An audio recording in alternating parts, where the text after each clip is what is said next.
Leo had just finished texting with Chloe and was about to head to the bathroom to get ready for bed when another message came in. It was from Eleanor Hayes. The heiress. Leo, I want to come see you tomorrow. Are you done with all your work? Offline mode. Sure. Got tired of my sister and finally remembered I exist. Huh? Guess I'm the one who has to bear the burden of being the backup plan. Eleanor had been spending all her time with Riley lately. The two of them had practically toured every famous spot in Portland. Their social media feeds were filled with selfies from their adventures. Eleanor, with her love for new experiences, and Riley, a wild child who loved to play, were a perfect match. Their personalities complemented each other, and in just a few weeks, they had become inseparable best friends.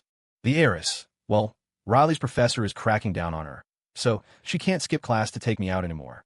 Offline mode. Point for honesty, I guess. Sarcastic thumbs up emoji. The heiress. Hee, I have that sticker pack too. Riley sent it to me. You can't win a sticker battle against me now. A meme of a guy looking smug with a caption. I can make you fly, believe it? Offline mode. You're learning all the useless skills. Leo smiled. Eleanor was becoming more and more like any other girl. The cold, distant heiress with a speech impediment seemed to be a thing of the past. Offline mode. Fine, but you need to get here fast. I have to be on set tomorrow afternoon. I don't have time to wait around for you. Location pin. The heiress. Okay, I'm on my way now. Offline mode. The earliest flight right now wouldn't even get here until 5 in the morning. How are you getting here? You gonna fly yourself? A few minutes passed with no reply. Leo figured she'd fallen asleep, so he went to brush his teeth and get ready for bed. After a shower, he went back to the small recording booth on set, planning to just crash there for the night. He checked his phone again. Still no message from Eleanor. Not thinking much of it, he lay down on the small cot and fell asleep. About half an hour later, Leo was woken by a loud, whining noise from outside, something like a propeller. He groggily looked out of the booth. Several of his crew members were also getting up, gathering in the open area and staring up at the sky, murmuring amongst themselves. Who's the rich asshole flying a helicopter this late at night? It's getting lower. You don't think it's Julian Croft or Victor Stone's private ride, do you? Holy shit, it's landing right on our lot. And it's a girl? Is she the lead in our movie? Wait, do we even have a female lead? They're walking this way. Think they're here for our set? Should we wake up Director Shepard? What the hell is that racket? Leo muttered, slipping on his shoes and stepping outside. He followed the crew's gaze and felt his jaw twitch. In the brilliant glare of the helicopter's searchlight, the heiress herself was walking toward them, led by a mountain of a bodyguard, her eyes scanning the crowd with curiosity.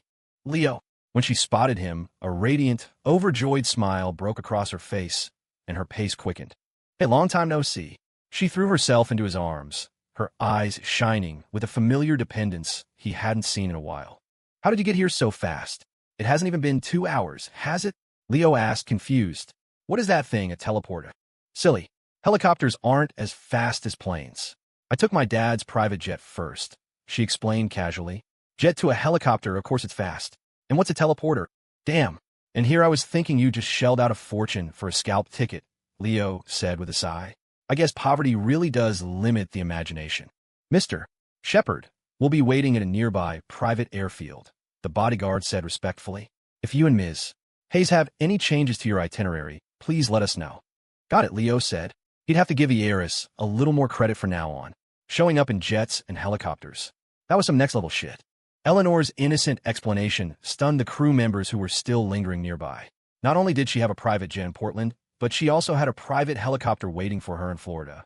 Oh, with a professional security detail. It was clear this girl's family wasn't just a little rich. No wonder Director Shepard had been able to sign all those Hollywood A-listers in a matter of days. He had a sugar mama backing him. All right, show's over. Everyone get back to sleep. We've got an early start tomorrow, Leo said, holding Eleanor's soft body close as he dispersed the onlookers. Eleanor, after I finish shooting, you have to take me for a ride in that thing, Leo said excitedly as he watched the helicopter lift off and disappear into the night sky. I've never been in a helicopter before. You got it, bro, Eleanor said, making an okay sign with her fingers and nodding eagerly. Seriously, that's all the slang you've learned these past few weeks? Leo laughed, reaching up to smooth her slightly messy hair.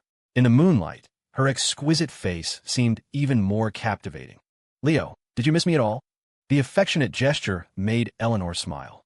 She wrapped her arms around his waist, her own smile blooming as she looked up at him with a playfully demanding expression. This heiress is leveling up fast, Leo thought. She's actually asking normal girlfriend questions now. 1.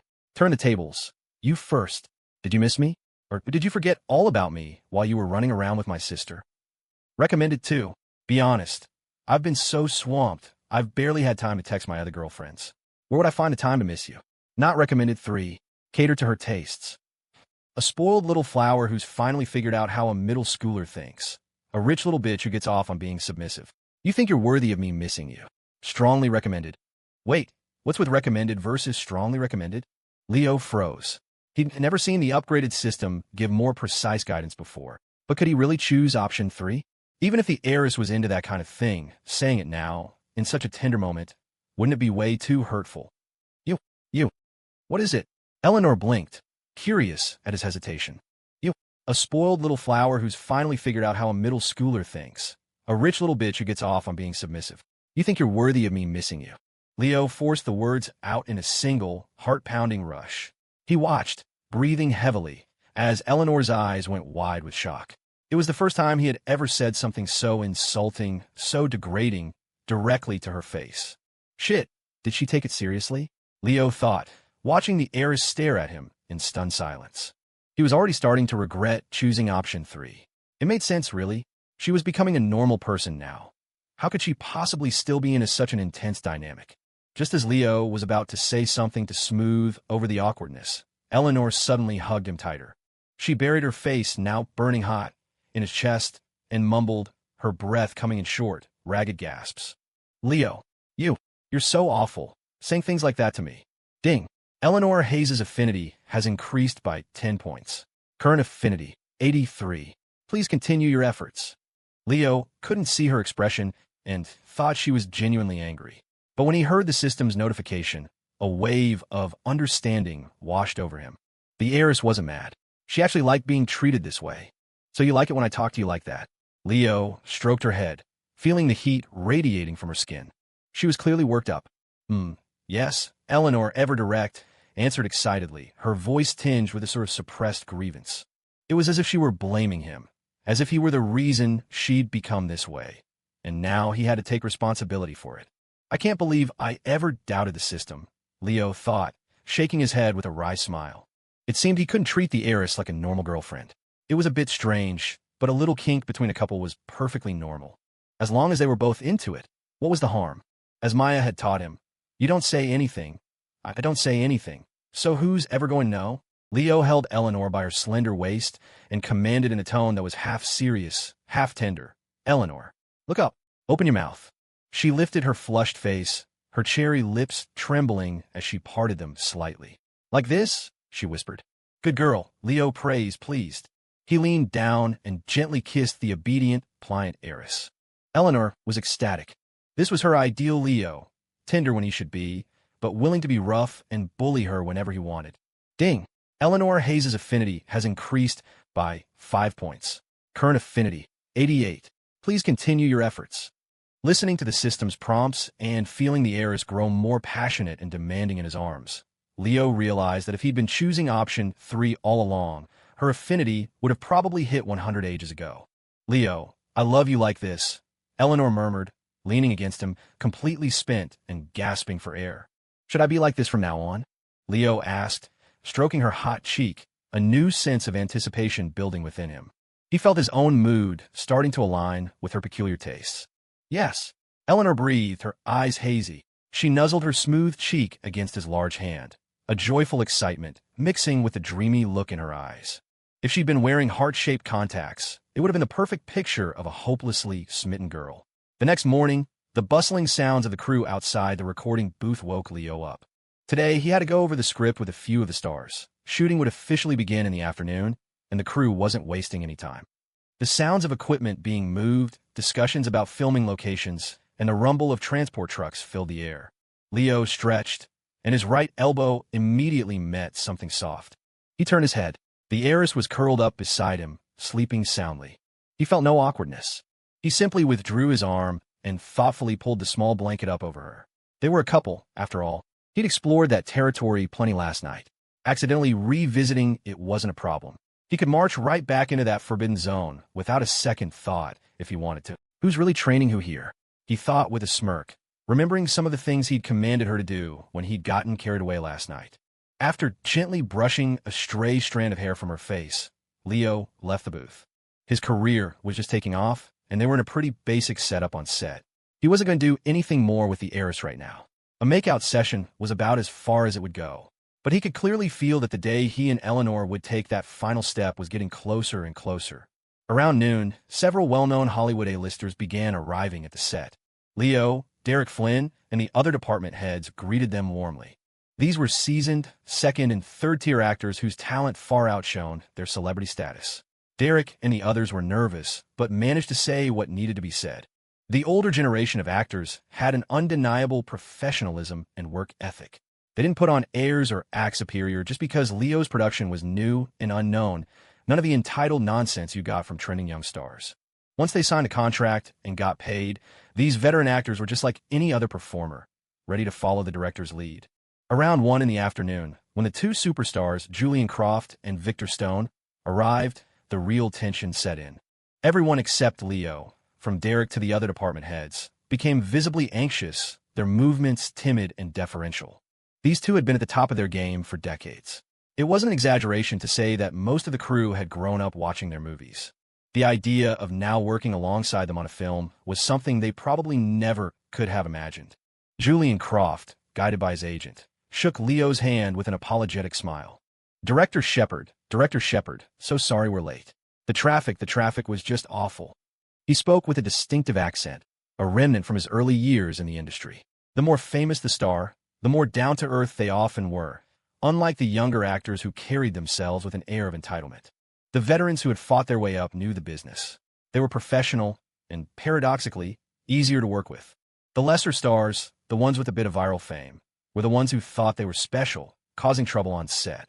Leo's company would never sign an actor like that. Unless, of course, they were exceptionally beautiful. Traffic. Leo grinned, perfectly mimicking a famous line from a classic crime thriller. Don't suppose you could tell me what kind of car you were driving, Mr. Croft? Julian Croft paused for a second, confused. Then Victor Stone, standing beside him, chuckled and murmured something to him. A look of recognition dawned on Julian's face. He pointed a finger at Leo, a playful, unexpected grin spreading across his weathered features. The other actors erupted in laughter. They all knew each other and got the reference immediately. The overly formal atmosphere on set instantly relaxed, becoming lively and warm. Leo's crew looked at him with a newfound respect. His ability to handle the situation, to be so confident and witty in the face of superstars, was not what you'd expect from a rookie director. With Leo's god-tier directing ability and a cast full of seasoned professionals, the filming process was incredibly smooth. Less than a month in, they were already halfway through the shoot. If the rest went this well, his new movie would wrap by the end of March. It was true what they say. The only downside to expensive things is that they're expensive. The acting skills of Julian Croft, Victor Stone, and the other veteran actors were undeniable. No matter how complex the scene or character, they delivered flawless performances on the first take. As soon as the camera focused on them, they were completely in character, wasting no time on emotional prep. At first, some of the actors had assumed Leo's directing skills would be average. A few even thought he was just messing around, especially with his unorthodox methods. For instance, he only provided the script and lines for the scenes being shot that day. No one except Leo and the two leads knew what would happen next. They'd never seen a director keep everyone in the dark like that, and figured he was just some rich kid burning money for fun. But as filming progressed, they realized Leo was anything but a wet-behind-the-ears rookie. His direction was sharp, decisive, and masterful. He had a knack for capturing subtle, brilliant close-ups that even they, as actors with years in the industry, had to rewatch several times to fully appreciate. Most importantly, the further they got into the story, the more they realized how incredible the film was. This was a smart, logically complex crime thriller, a world away from the simple shoot-em-ups they were used to. Leo's writing was exquisite. Even a few pages of dialogue for a single day's shoot could paint a vivid, multi-layered portrait of each character. Before arriving, most of the actors had treated this as just another gig.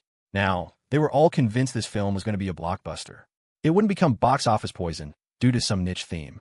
Many of them had even tried to corner Leo privately to ask about the plot's direction, fascinated by the ending of this cerebral thriller.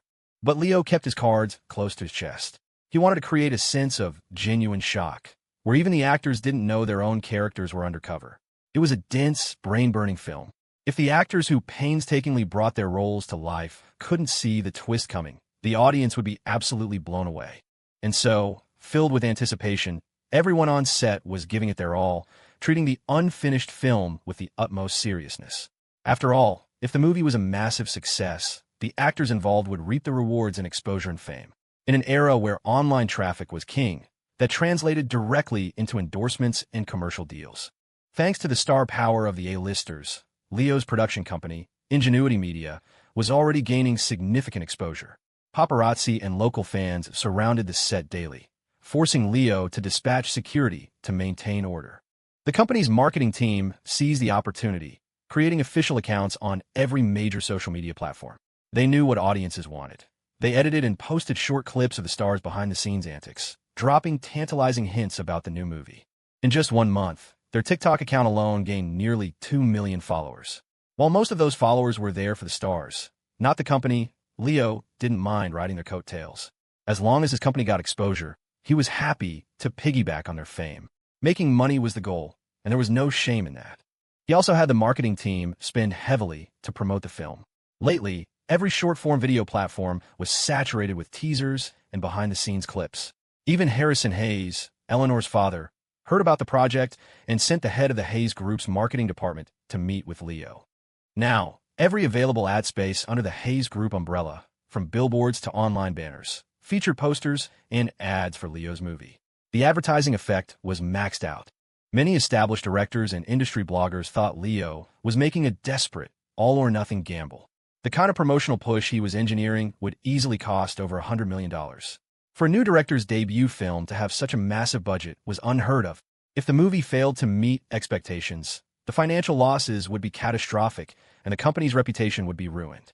Some bloggers even wrote articles claiming Leo was betting his entire family fortune on this single project. With fame comes scrutiny. Under the intense glare of the media spotlight, people started digging into who this rookie director capable of assembling such a star-studded cast really was. The power of the internet is immense. No one can completely erase their digital footprint. As long as you've been active online, netizens can piece together your life story from the smallest clues. Soon, all sorts of information about Leo surfaced. His time at Portland State University, old photos of him as a nerdy homebody, the fact that he'd written an explosively popular progression fantasy novel. Leo didn't care about any of that. None of it could affect his career or his relationships with his girlfriends. That is, until a few days ago, when someone posted photos and a video on TikTok of him picking up Chloe Miller at the airport and kissing her. That sent him scrambling. He immediately leveraged the heiress's power, having her people contact TikTok's internal operations team. They had the videos suppressed or flagged for copyright infringement, warning the user not to post any more photos or videos of Leo. For now, everyone in the entertainment industry and the public at large was holding their breath, waiting to see what kind of film Leo Shepherd would deliver. After wrapping up filming for the day, Leo didn't rest. He organized his outreach team to start soliciting sponsorships from businesses all over Florida. With this many A-listers attached, it would be foolish to rely solely on box office revenue. By leveraging the star's influence to attract enough sponsors, the director and actors could still turn a profit even if the film underperformed financially. Director Shepherd, great news. Just then, the head of the outreach department, Gene, found Leo squatting on a stone block eating his dinner from a takeout container. Connor Sterling, the king of capital himself, has agreed to invest. In Portland, the name Connor Sterling might not be widely known, but in Florida, a state with an economy rivaling Oregon's, he was a household name. Sterling's company was the largest enterprise in Florida, period. Its subsidiaries spanned nearly every industry in the state. Most importantly, unlike Harrison Hayes, whose assets were often tied up in complex holdings, Sterling's capital was liquid. Sterling Enterprises alone had tens of billions of dollars in cash on its books, not counting other non-liquid assets. Connor Sterling's life was the stuff of legends. He had invested in over 1,000 companies and held a controlling interest in more than 300. His business acumen was uncannily sharp. His investments rarely failed. He had even appeared on the Forbes list, and 4Media had dubbed him America's investment godfather. That was how he'd earned his title, the King of Capital. Many netizens joked that he was like the protagonist of a novel who'd been blessed with a billionaire system. Rumor had it that he'd spent time in the Hollywood scene in his youth and had been linked to countless starlets. In reality, Sterling was a devoted family man. The woman by his side was the same one who had struggled alongside him from the very beginning. Powerful, wealthy, patriotic, and faithful. Those were the words that defined Connor Sterling. To this day, not a single scandal had ever touched his private life. Really? Leo's face lit up. He wiped a stray grain of rice from his mouth. How much is he willing to put in? Director, you're not going to believe this when I tell you. He's investing this much, Jean said, holding up her hand and solemnly spreading 5 fingers. 5 million? That's great, Leo said happily.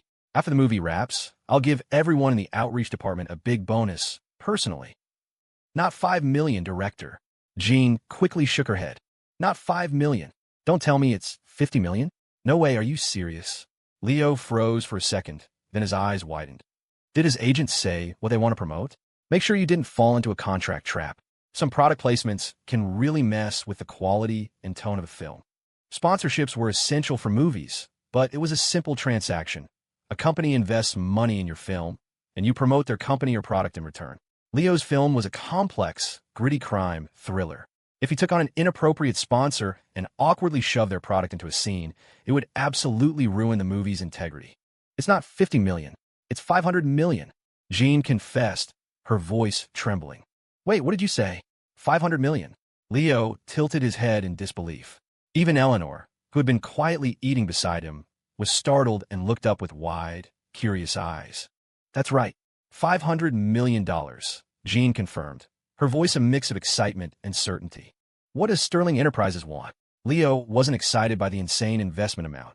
He was deeply suspicious. $500 million. For that kind of money, they could do more than just insert some ads. They could have Connor Sterling himself strip naked and replace Julian Croft as the lead, and he wouldn't have a single complaint. Did his agent mention any sponsorship requirements? And more importantly, has the money cleared? Leo pressed, frowning. The money is already in our company's account, Jean nodded. But his agent said they haven't decided what they want to advertise yet. They told us to just keep filming and that they'd let us know closer to the wrap date. Huh? What are they playing at? Leo ran his hands through his hair in frustration. He couldn't for the life of him figure out Sterling Enterprises' angle. Investing in his movie, but not asking for any promotion, and then waiting until the film is almost finished to decide? The people at Sterling Enterprises weren't idiots. Any businessman knew that by the end of production, all the prime sponsorship slots would be gone, leaving only minor, insignificant opportunities.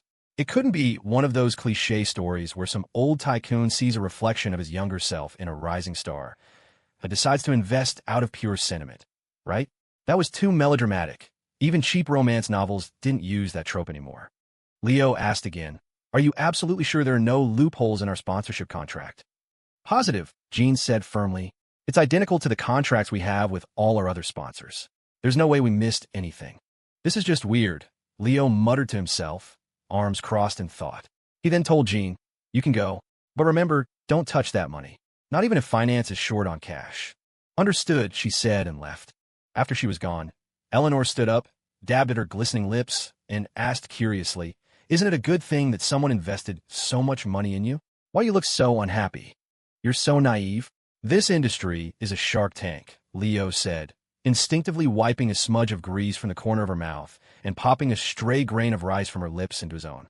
"Even your old man would probably think twice before accepting an investment this big." Eleanor's heart skipped a beat. She mimicked his gesture, reaching up to pluck a grain of rice from his lips and eating it herself. A satisfied smile spread across her beautiful face. "If making money is this complicated, you should just quit and let me take care of you. I can give you money every day." Yeah, right," Leo teased. "If this movie bombs, I'll let you be my sugar mama. I'm tired of working so hard anyway." He then added, "Go get changed. Haven't you been nagging me to go see that new observation tower? We wrapped early today, so I'll take you." "Okay." Eleanor beamed, standing on her tiptoes to give him a quick peck on the lips before skipping off toward his office to change. "Silly girl," Leo chuckled warmly. Then his expression turned serious again.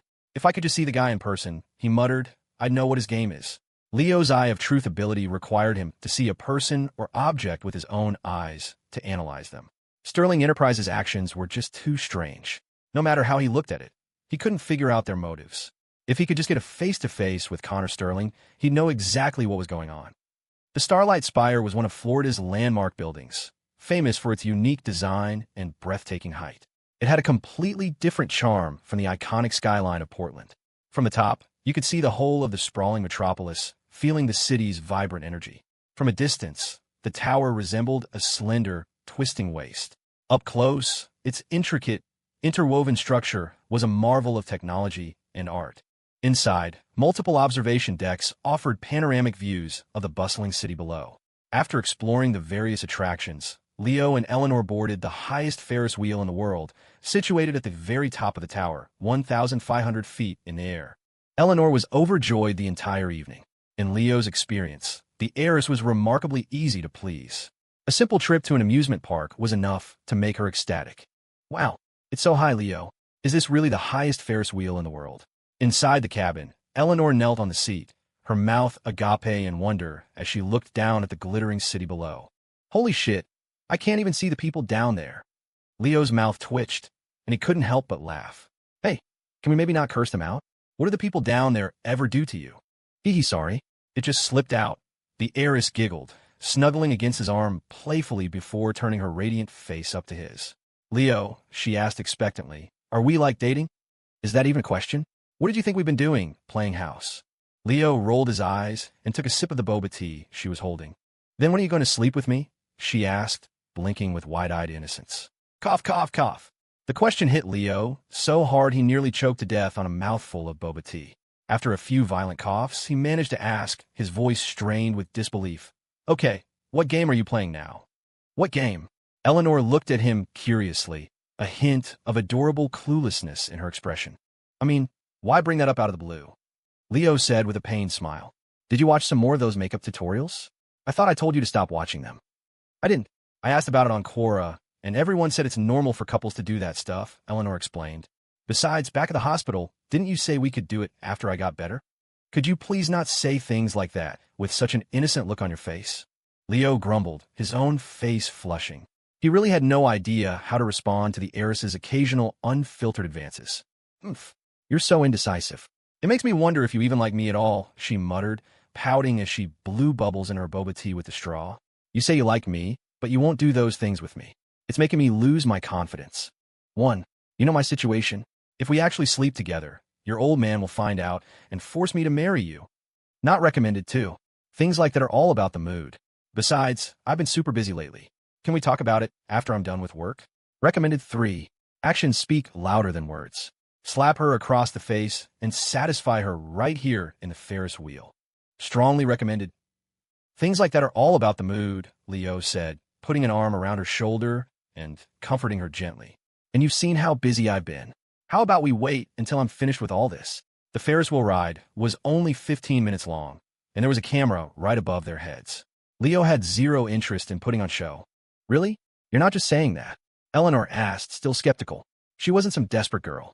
She was, despite everything, an inexperienced virgin. Her insistence on the topic was simply her way of trying to deepen their relationship. The heiress had always had a strange perspective on intimacy. On the cruise ship, she hadn't batted an eye at sucking on his finger, but had been mortified by an accidental wardrobe malfunction. She'd seen countless adult films, yet a simple, dirty pun from Leo could make her blush and scold him for being a bad influence. Yeah, I promise. As soon as I'm done, we'll do the things people in love do, Leo stammered. Even he, the guy with skin thicker than a rhino's, felt too awkward to say the word. Then let's set a date. Your birthday, the heiress suggested happily.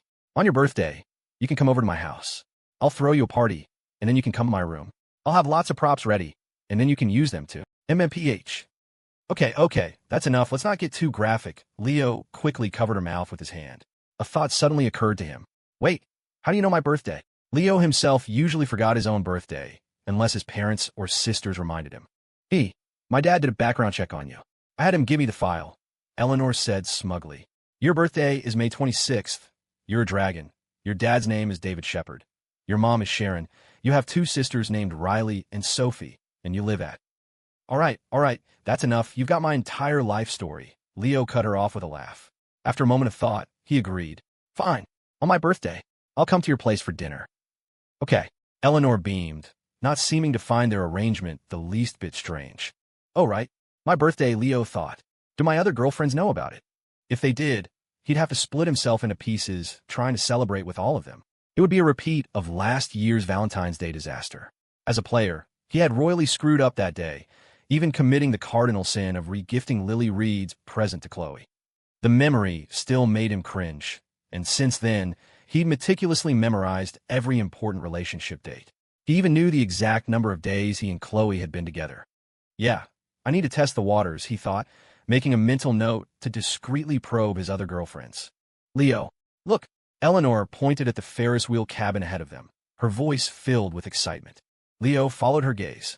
A couple was locked in a passionate kiss. It was a perfectly normal sight. I want to do that, too. Make out. Eleanor lifted her beautiful face expectantly, pointing at the other cabin and using the slang he'd taught her. She looked as cute and demanding as a little girl begging for candy outside a store. Damn it, fine. Come here, you can have all you want, Leo said, pulling her slender waist toward him, ready to lean in. But just as their lips were about to touch, she pressed her hands against his shoulders, stopping him. And you have to leave a mark, she said seriously, like you did at the hospital. Leo froze for a second. He was suddenly reminded of his own kiss with Chloe at South Waterfront Park, when he'd asked her the same awkward question. Fine, a mark it is. Leo tilted his head and captured her lips. His hands, of course, didn't stay idle, launching a northern campaign up the smooth plains of her stomach. True to her strange nature, she shyly tried to grab his wandering hands. But Leo didn't let her. Amidst her half-hearted protests, he relentlessly conquered new territory. Seriously, he thought, if we can't even get past a simple make-out session, how are we ever going to handle the real battlefield? Damn it, Leo, you're the worst. Just a few minutes later, Eleanor was breathless and dizzy, collapsing into his arms and gulping for air. Who's the one who's all talk, but can't back it up? Leo teased, shaking his head as he held her feverish body. You're like this after just making out. On my birthday, you'll probably scratch my back to ribbons. The next morning, Eleanor took the helicopter to the airfield and boarded the private jet back to Portland. Leo was swamped with work on set, often staying up late with Derek Flynn and the actors to hash out the script and pacing. He simply had no time to play tourist with the heiress.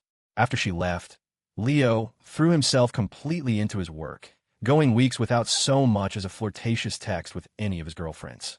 They, in turn, only reached out when he specifically messaged them to say he had a free moment, at which point they would cling to him through the screen.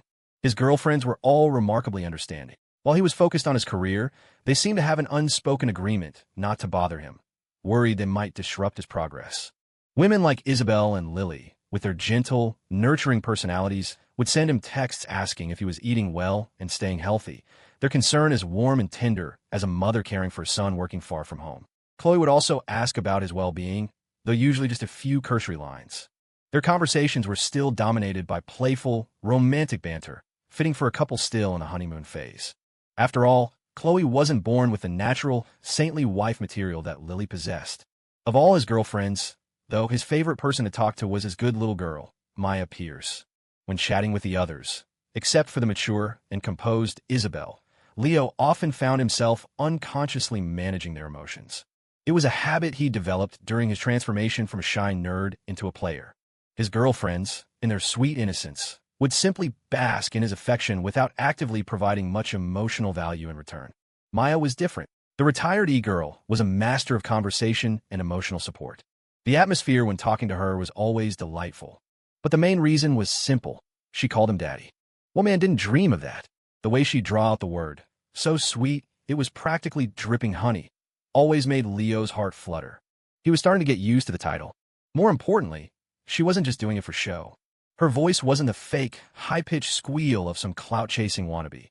It was a genuine tone of longing and affection. It was no exaggeration to say she truly treated him like her father.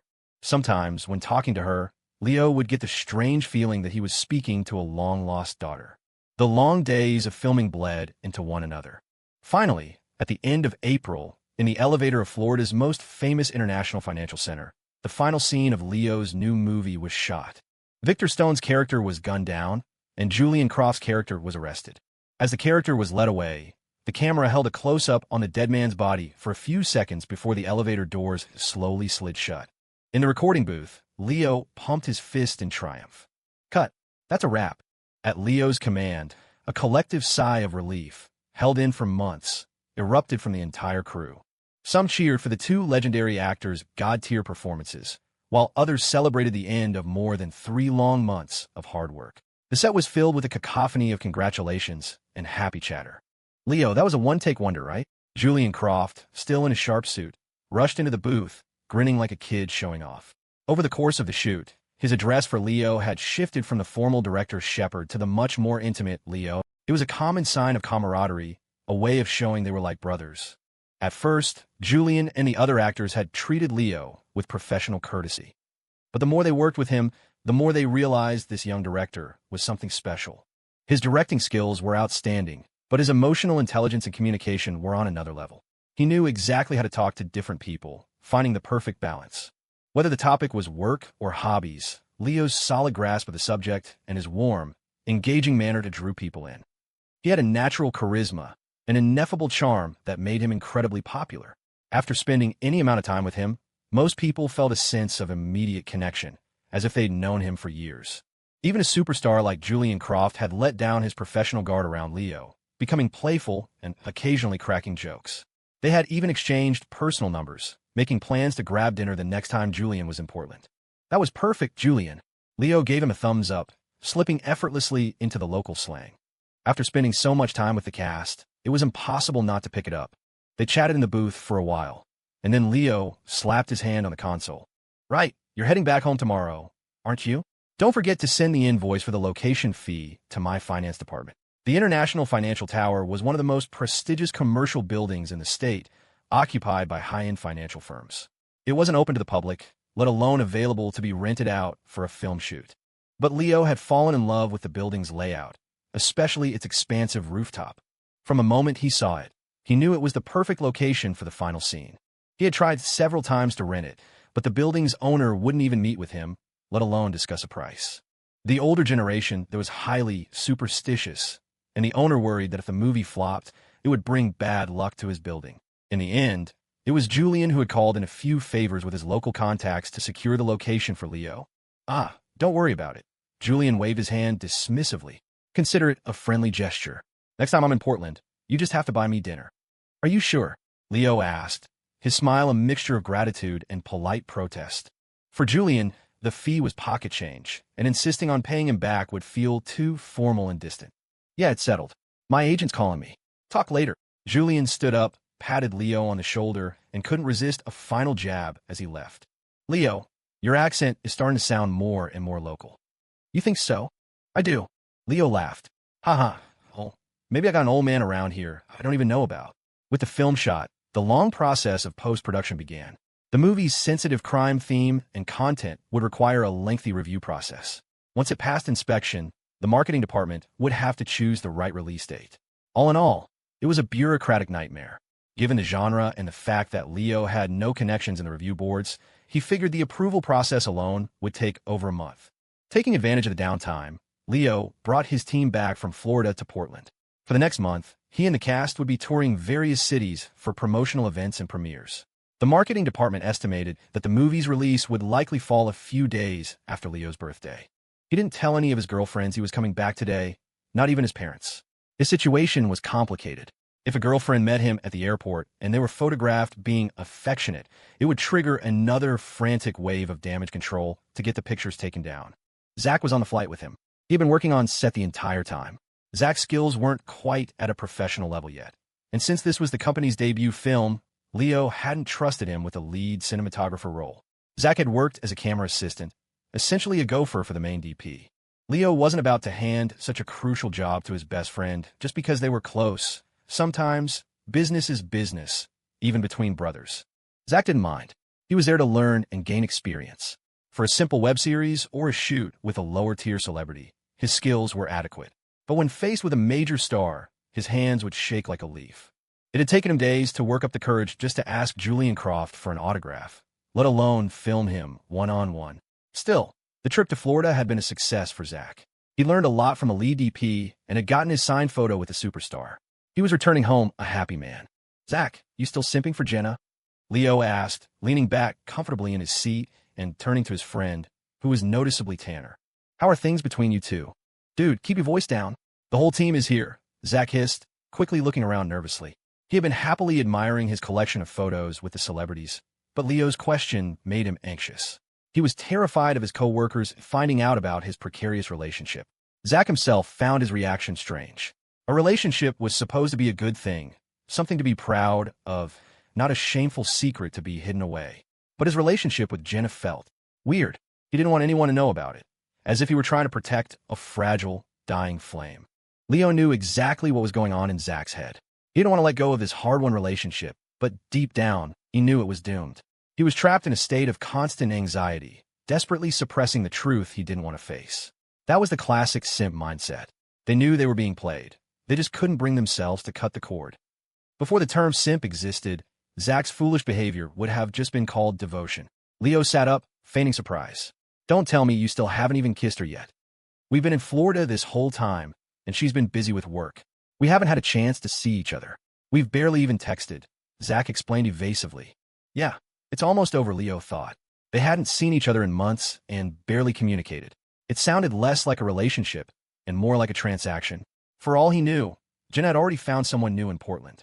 The end of Zach's suffering was near. The plane landed at Portland International Airport at 6 in the evening. A well-meaning colleague offered him a ride, and soon Leo was back at Willow Creek Estates. Standing in front of the familiar villa, Leo didn't use his key. Instead, he reached out and rang the doorbell. Thump, thump, thump. The sound of hurried footsteps approached. The door clicked open, and there stood Lily Reed. She was wearing an apron, protective sleeves, and holding a spatula, the very picture of a cute domestic housewife. The polite, welcoming smile on her pretty face froze the moment she saw him. What, wrong house? Leo tilted his head, raising an eyebrow at the stunned Lily. No, it's the right place. Seeing the man she hadn't laid eyes on in months, an ecstatic smile broke through her shock. She threw her full figure into his arms, her hands locking around his waist with surprising strength as she complained, her voice thick with emotion. Why didn't you tell me you were coming home? Then it wouldn't be a surprise, would it? Leo wrapped his arms around Lily's curvy body. It felt like his little housewife girlfriend had put on a little weight. Her embrace felt even more powerful. Could her figure possibly get even more perfect? He wondered.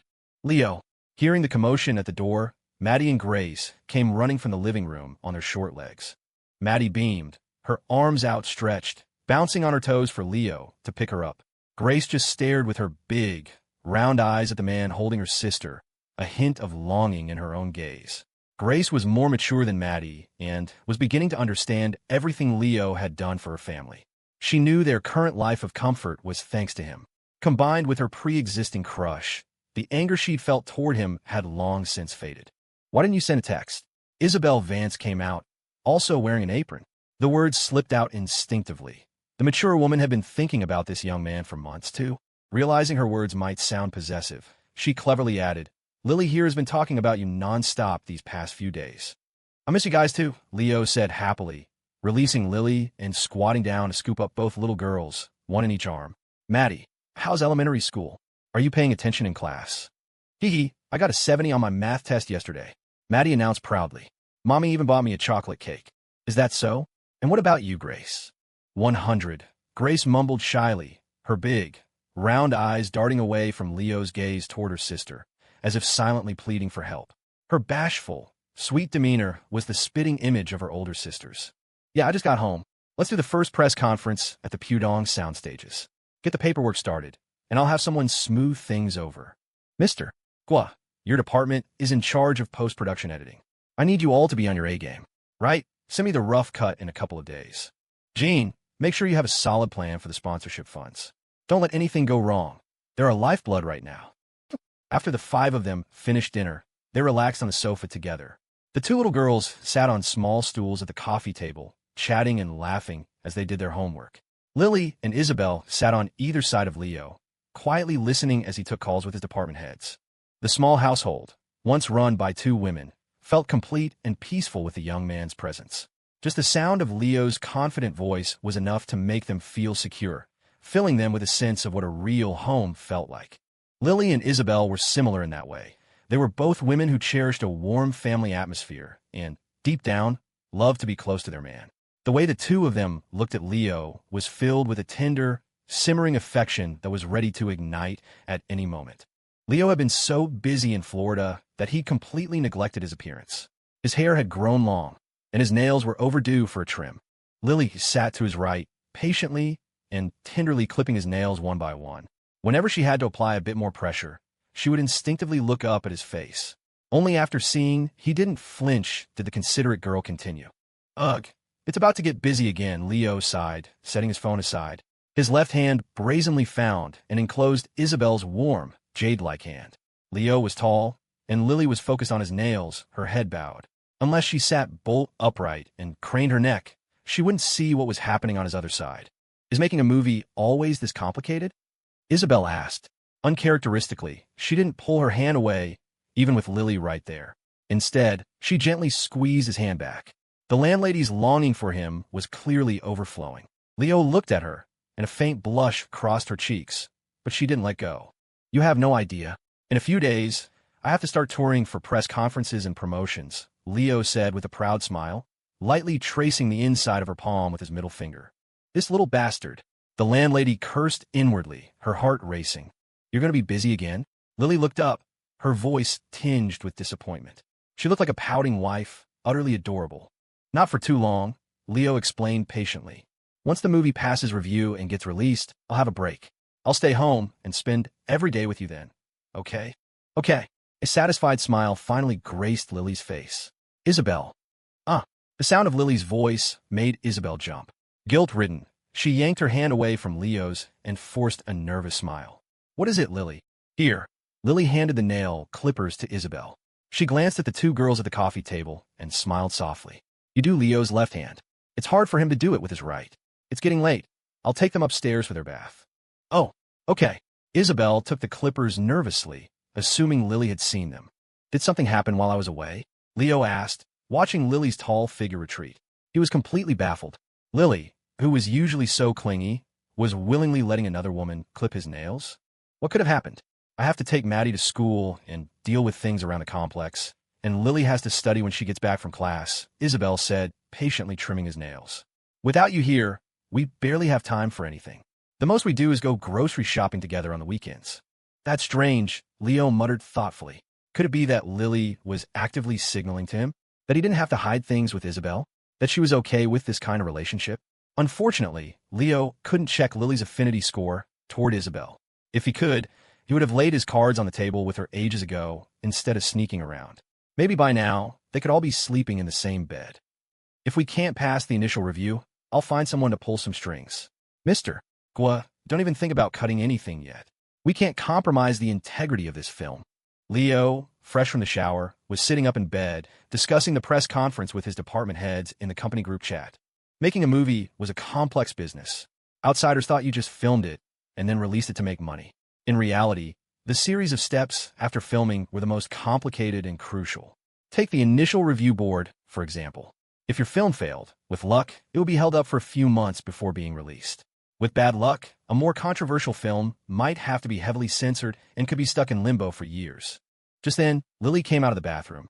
Her full figure strained against a set of blue pajamas, creating a visual effect that was ready to burst at the seams. Normally, after a shower, Lily would shyly slip into bed next to him, lying there like a little bird, watching him with a mix of bashfulness and adoration. But tonight, after getting under the covers, she crawled directly on top of him, her curvy body pressing down on him as she looked at him with a face full of tender affection. All right, it's getting late. Everyone get some rest, Leo said into his phone, his attention completely captured. He quickly sent a few more voice messages and then eagerly cupped Lily's round, firm bottom. You bad boy. Did you miss me? Lily blushed as his hands roamed, but she bravely met his gaze. She even boldly copied one of the lines he used to tease her, playfully demanding his affection, though her voice still lacked confidence. Well, I'm gone for a couple of months, and you get a backbone, huh, Lily? Leo smiled, surprised. He gave her bottom a playful slap. Ready to turn the tables on me, are you? After 2 months apart, even someone as innocent as Lily couldn't suppress her inner desires. Leo quite liked it when she occasionally acted tough with him, even if it always ended with her begging for mercy. All you do is bully me. Lily's body trembled, and she pouted. Then, she braced her hands on his chest, lowered herself gently, and looked up at him with a hint of proud shyness. I'm on top of you. Leo froze, his breathing becoming ragged. He had never seen Lily this bold and proactive. You're done, are you? My turn. Leo's heart hammered his chest. He eagerly captured the lips of the girl who had dared to turn the tables on him. When Leo woke up the next morning, he found Lily sprawled on top of him, fast asleep. With each breath, her curvy body rose and fell, and her already magnificent chest would flatten against his, creating a visually stunning effect. Lily was naturally a clingy girlfriend. After months apart, her longing for him had become overwhelming, and she had unleashed it all last night. Leo had been genuinely surprised. He had never seen this side of her before. Even now, a satisfied and blissful smile lingered on her face, and faint, almost invisible tear tracks stained her lovely cheeks. If it weren't for his superhuman stamina, the sweet, innocent country girl might have actually gotten the best of him. Perhaps sensing his gaze, Lily stirred, rubbing her eyes sleepily. She stared at him, inches away, and the memories of the previous night came flooding back. A deep blush spread across her beautiful face. After a moment of flustered silence, she whispered shyly, "Are you hungry? I'll go make you breakfast." Leo grinned, showing his teeth. "Not hungry. You fed me well last night." "Please don't say that." Lily's face grew even redder. She lowered her head, nervously picking at his skin with her fingers. This shy, innocent little wife was a completely different person from the obedient girl of last night. "I'm becoming so weird, and it's all your fault," she murmured, lightly pinching his skin in a way that was less of a complaint and more of an affectionate gesture. "It's okay. I like you this way," Leo said fondly. "Can you be like this from now on?" A woman who was normally innocent and introverted, who spoke to others with timid care, but who was completely submissive only to you, and, crucially, who felt a sense of shame afterward for her own wantonness. The contrast was explosive, more captivating to a man than any nerdy girl in glasses. Lily gave him a shy, wounded glance before quickly looking away, her heart pounding. She kept her head down for a long moment before finally giving two tiny nods and whispering an almost inaudible. With Leo, it seemed the innocent, introverted girl would never refuse him. "How's the new semester?" Leo asked, stroking her hot cheek. "Anything you're not used to?" Knowing he was concerned about her life at school, Lily nuzzled her smooth cheek against his hand and shook her head, gratified. "Everything's fine. I even made a few new friends." "Oh, boys or girls?" Leo asked, his interest piqued. The friends Lily had made were all female classmates. They were kind-hearted girls who Lily had helped out at the beginning of the semester, and they had even moved into the dorm room Lily had stayed in for a few weeks. While Leo was away, Lily had occasionally stayed at the dorm instead of coming home. "Girls, they're all girls," Lily said quickly, seeing his concerned expression. "I told everyone at school I have a boyfriend. I just didn't say who." This small detail showed how completely unguarded Lily was with him. She had no desire to keep secrets from Leo. It was just her nature. She was incredibly attuned to his emotions. Another girl might have used the question to deliberately provoke him, to make him jealous and satisfy some small need for validation. Chloe might have done something like that, wanting Leo to pay more attention to her. But Chloe was smart enough to know where the line was. The moment she sensed any real negativity from Leo, she would immediately explain everything, leaving no room for misunderstanding. That was the clever girlfriend's playbook, making her boyfriend more attentive without starting a fight over something trivial. That's more like it," Leo said, patting her thigh in satisfaction. Lily's legs were truly perfect, pale, flawless skin without a single visible hair. Running a hand over them was like touching a long, smooth piece of white jade. Were you jealous?" Lily blinked her bright eyes, her voice filled with hopeful anticipation. "1. Scold her. Why do you girls always have to test your boyfriends with things like this? If you do it again, we're breaking up. I'm not putting up with it." Not recommended 2. Play hard to get. Don't answer. Push her away, citing work as an excuse, and let her wonder. Strongly recommended 3. Counterattack. Jealous? You could try me. Let's see what you have more of.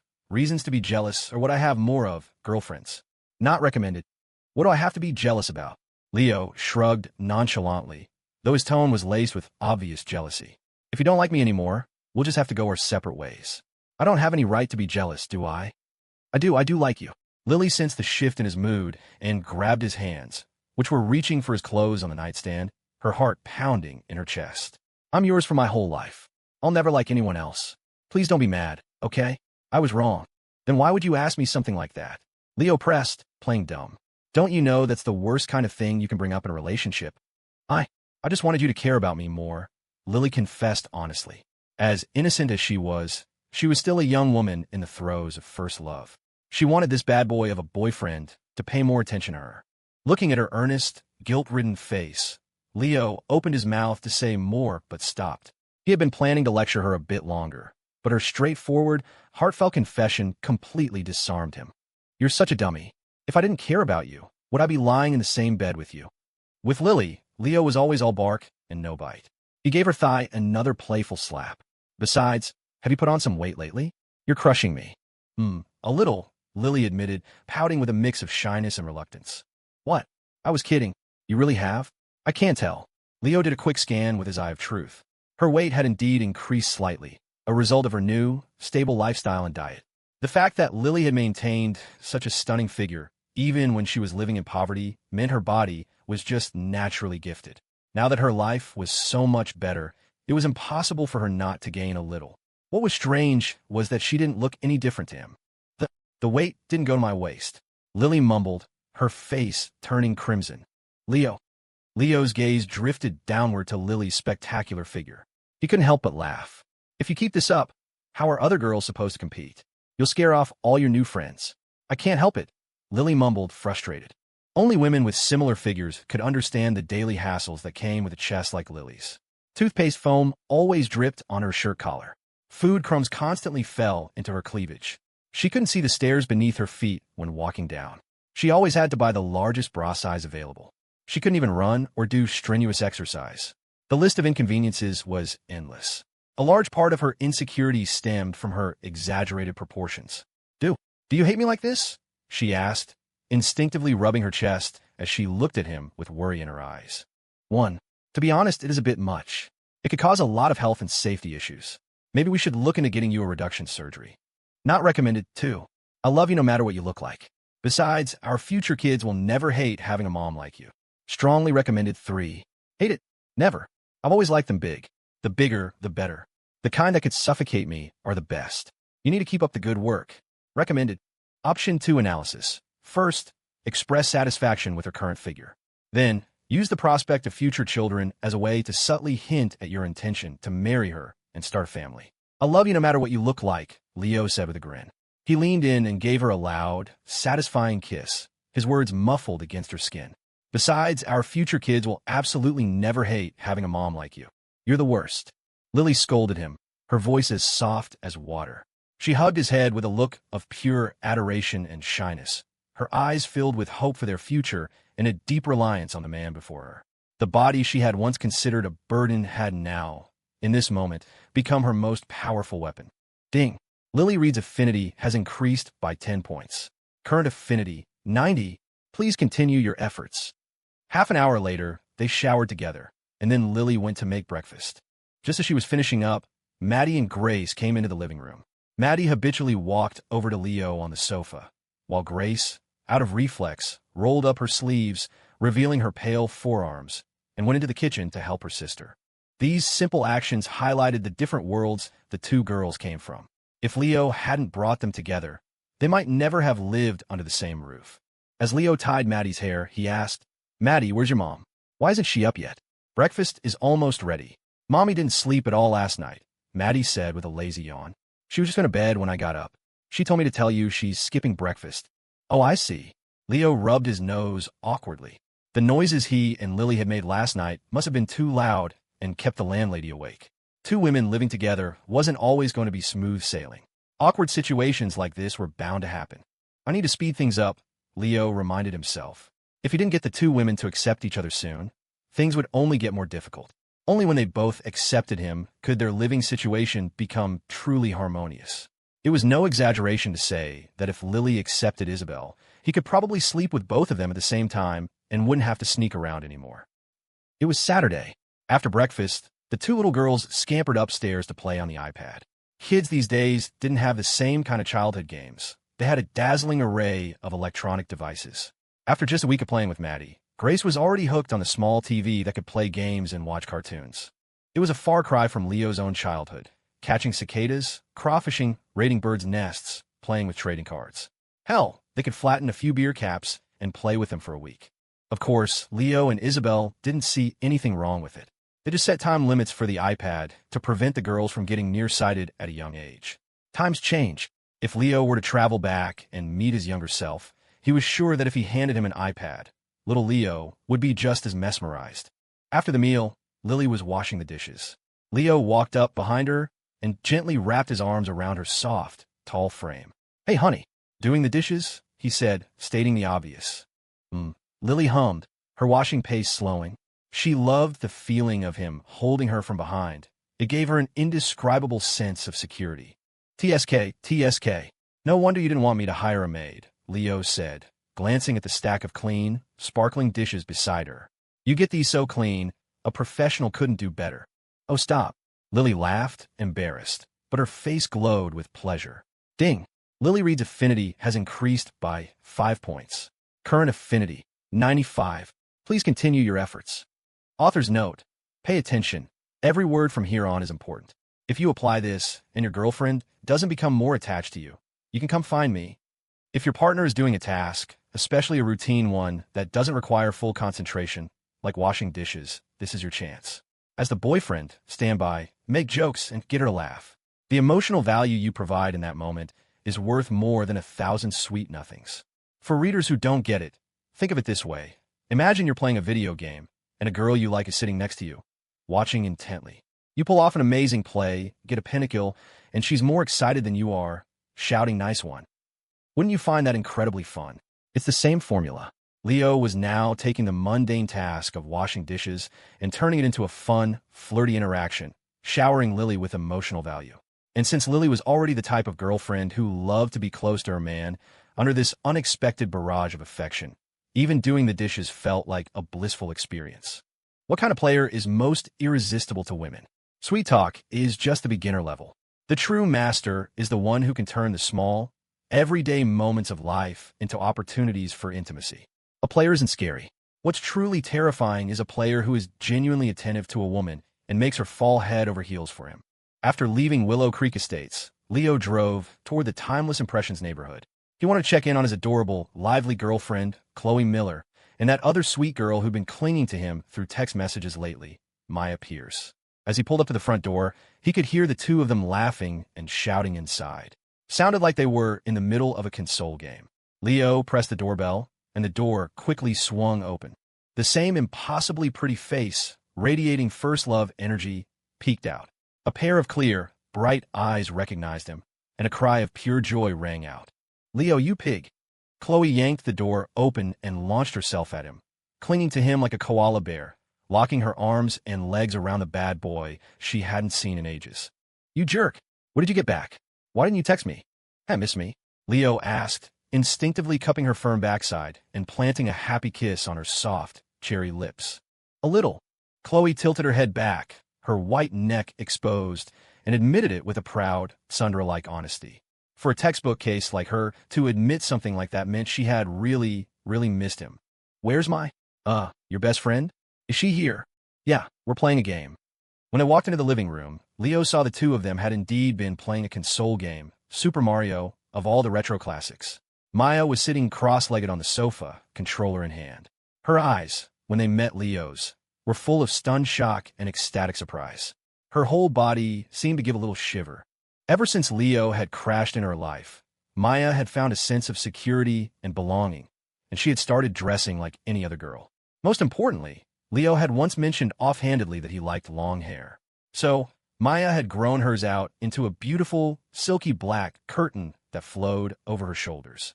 No more mature, seductive makeup. No more cool, sharp bop. No more overtly sexy outfits. With her long, dark hair cascading down, Maya looked perfectly innocent sitting on the couch, with a hint of eager anticipation. For a second, Leo almost didn't recognize her. Well, when did the great director get back? With Chloe right there, Maya suppressed the storm of emotion inside her, casually tucking a strand of hair behind her ear and offering a lukewarm greeting, as if she and Leo were barely acquaintances.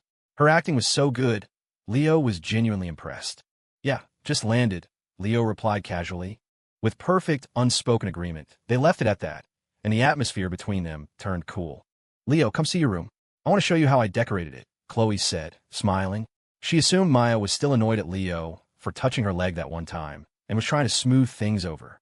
She looped her arm through his and led him toward his room. The moment they were out of sight, Maya's face transformed. "Daddy's home," she whispered. She threw down her controller with lightning speed, her face beaming with unrestrained joy. Barefoot, she scrambled back to her own room and started rummaging frantically through her drawers, muttering to herself like a woman possessed. "Stockings, stockings. Where are the stockings Dad likes?" The villa Leo had bought for Chloe was quite large. Besides their 3 bedrooms, there were 2 other spare rooms, which were currently filled with miscellaneous clutter. A 5-bedroom house could get messy fast if you weren't careful. Fortunately, with 2 women living there, one of whom had a severe case of OCD-level cleanliness, the place was still spotless. The polished, luxurious floor tiles gleamed. Chloe had really set up the rooms according to her original plan. Maya's room was outfitted with 2 high-end gaming PCs, complete with a matching set of pink and blue gaming chairs. One of them, naturally, was for Leo. Chloe had been to Leo's old apartment and knew his decorating taste. Leo's new room was covered in anime posters, radiating geek culture from every corner. She had even bought a glass display cabinet and placed it next to his desk, ready for his future figurine collection. Chloe wasn't a geek herself. She was a total social butterfly and didn't really get the appeal, but she knew it was what her boyfriend loved. "Nice, very nice," Leo praised her, genuinely satisfied after a tour of the room and the house. "You've got the woman of the house vibe down, my dear Chloe." "Hee hee, you know it," she said, placing her hands on her hips triumphantly. Then she asked, "Is your movie done filming now? Are you still going to be busy? There's a press conference in a few days. I should have some downtime after I get through this month." "You can do it, you pig. TikTok is flooded with promos for your new movie." Chloe hugged his waist, her voice full of encouraging excitement. "I know you're going to be a world-famous director, even bigger than Arthur Shaw." Chloe hadn't seen the final cut of the film and had no idea about its quality. All she knew was that Leo had been working himself to the bone for months and had poured a fortune into promoting it. As his girlfriend, it was her job to support his dreams. "Yeah, and when I'm a famous director, I'll make you a movie star," Leo said, leaning down to kiss her cheek with a grin. "And then I'll use the casting couch on you." "Haha, you're such a pervert." Chloe laughed, her cheeks flushing. She gave him a light smack. "We're already boyfriend and girlfriend. Why would you need to do that?"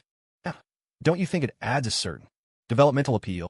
They had already done everything, and Chloe was already planning to marry him after graduation. In front of her, Leo held nothing back. As long as it wasn't something that crossed a major line, he'd joke about anything. "You're so bad," she grumbled, her face red as she buried it against him. There was something strangely thrilling about him making jokes like that. "All right, pig," Chloe said suddenly. "Where's that Julian Croft autograph I asked for? I was going to show it off to my dad." Let me see." Leo had been so swamped he'd completely forgotten about any autograph. But he deviously typed 3 words into his phone's messaging app and then showed it to her with an honest, simple look on his face. "I just remembered to ask for it before I left, but Julian Croft was in a hurry.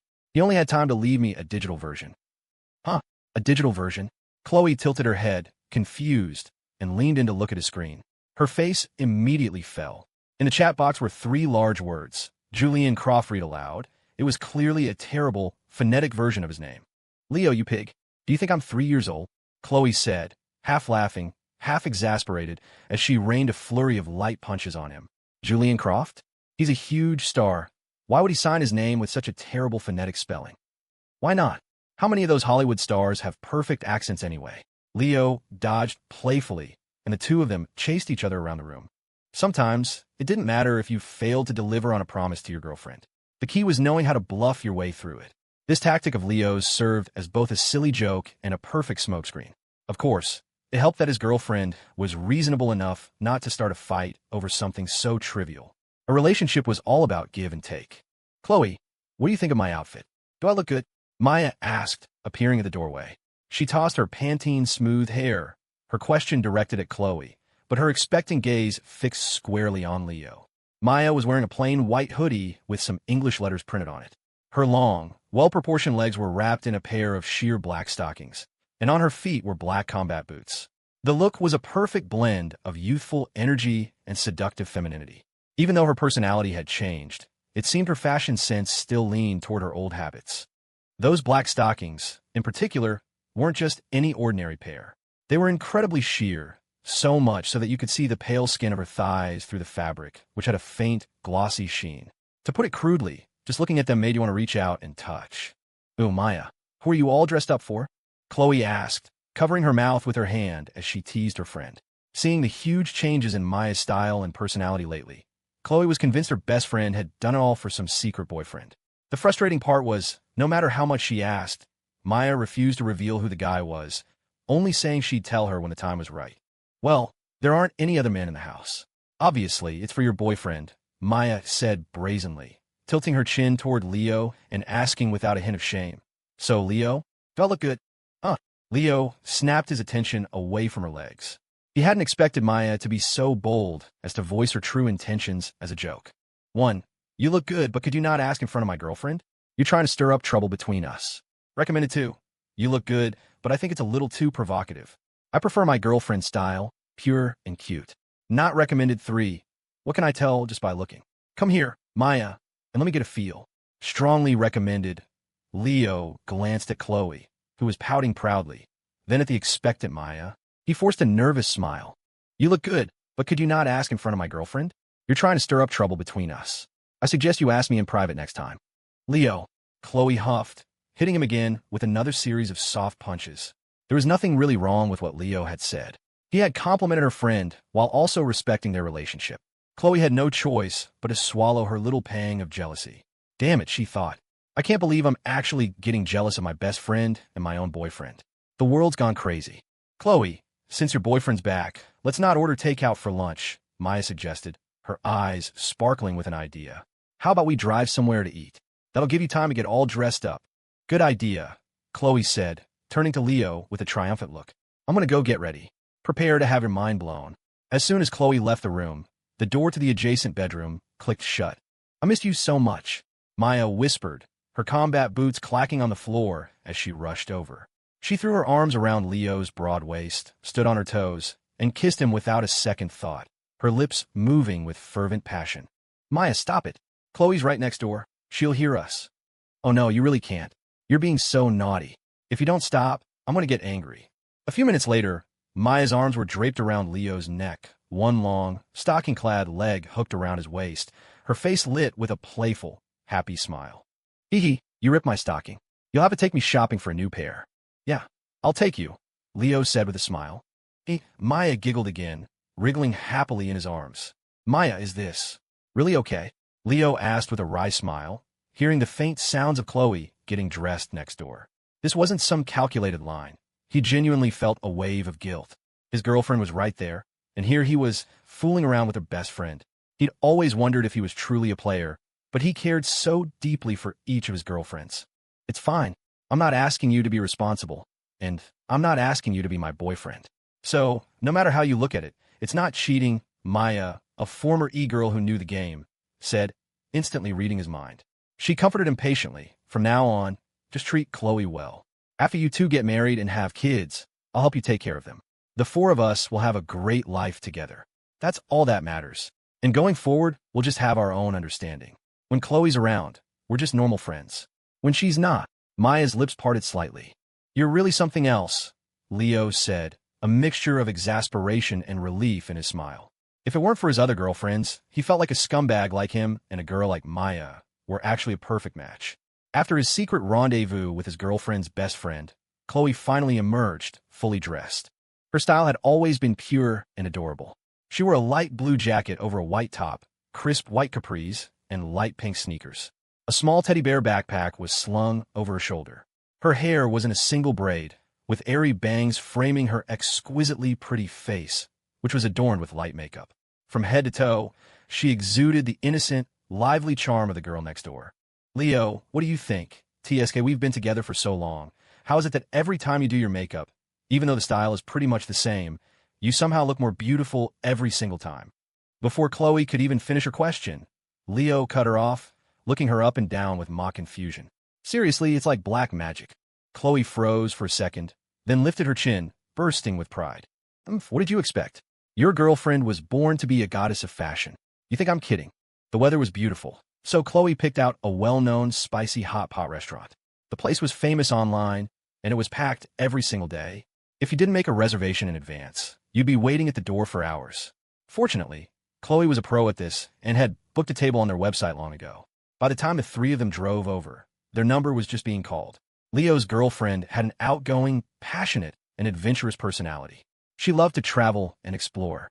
In the year and a half she'd been in Portland, there wasn't a single tourist spot or Instagrammable location she didn't know about.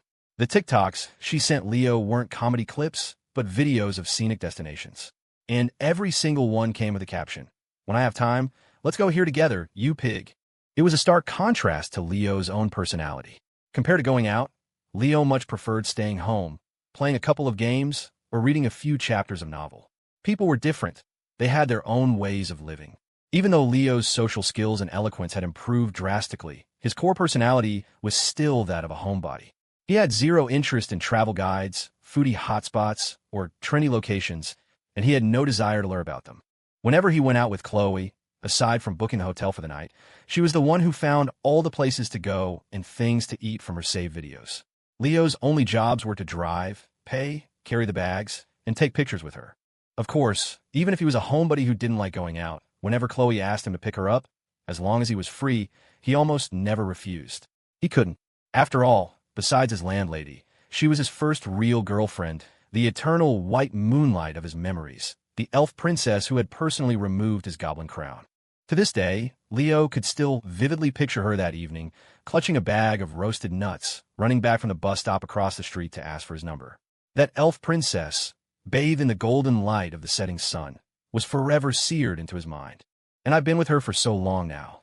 Leo rested his chin on his hand, a warm smile spreading across his face as he watched Chloe, who was sitting across from him.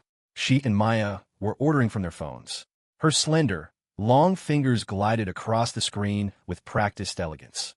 As images of various dishes flashed by, she would study each one carefully, the corners of her mouth occasionally turning up in a slight smile, clearly intrigued by certain options. The focused expression she wore was captivating, her eyes full of anticipation and a love for good food.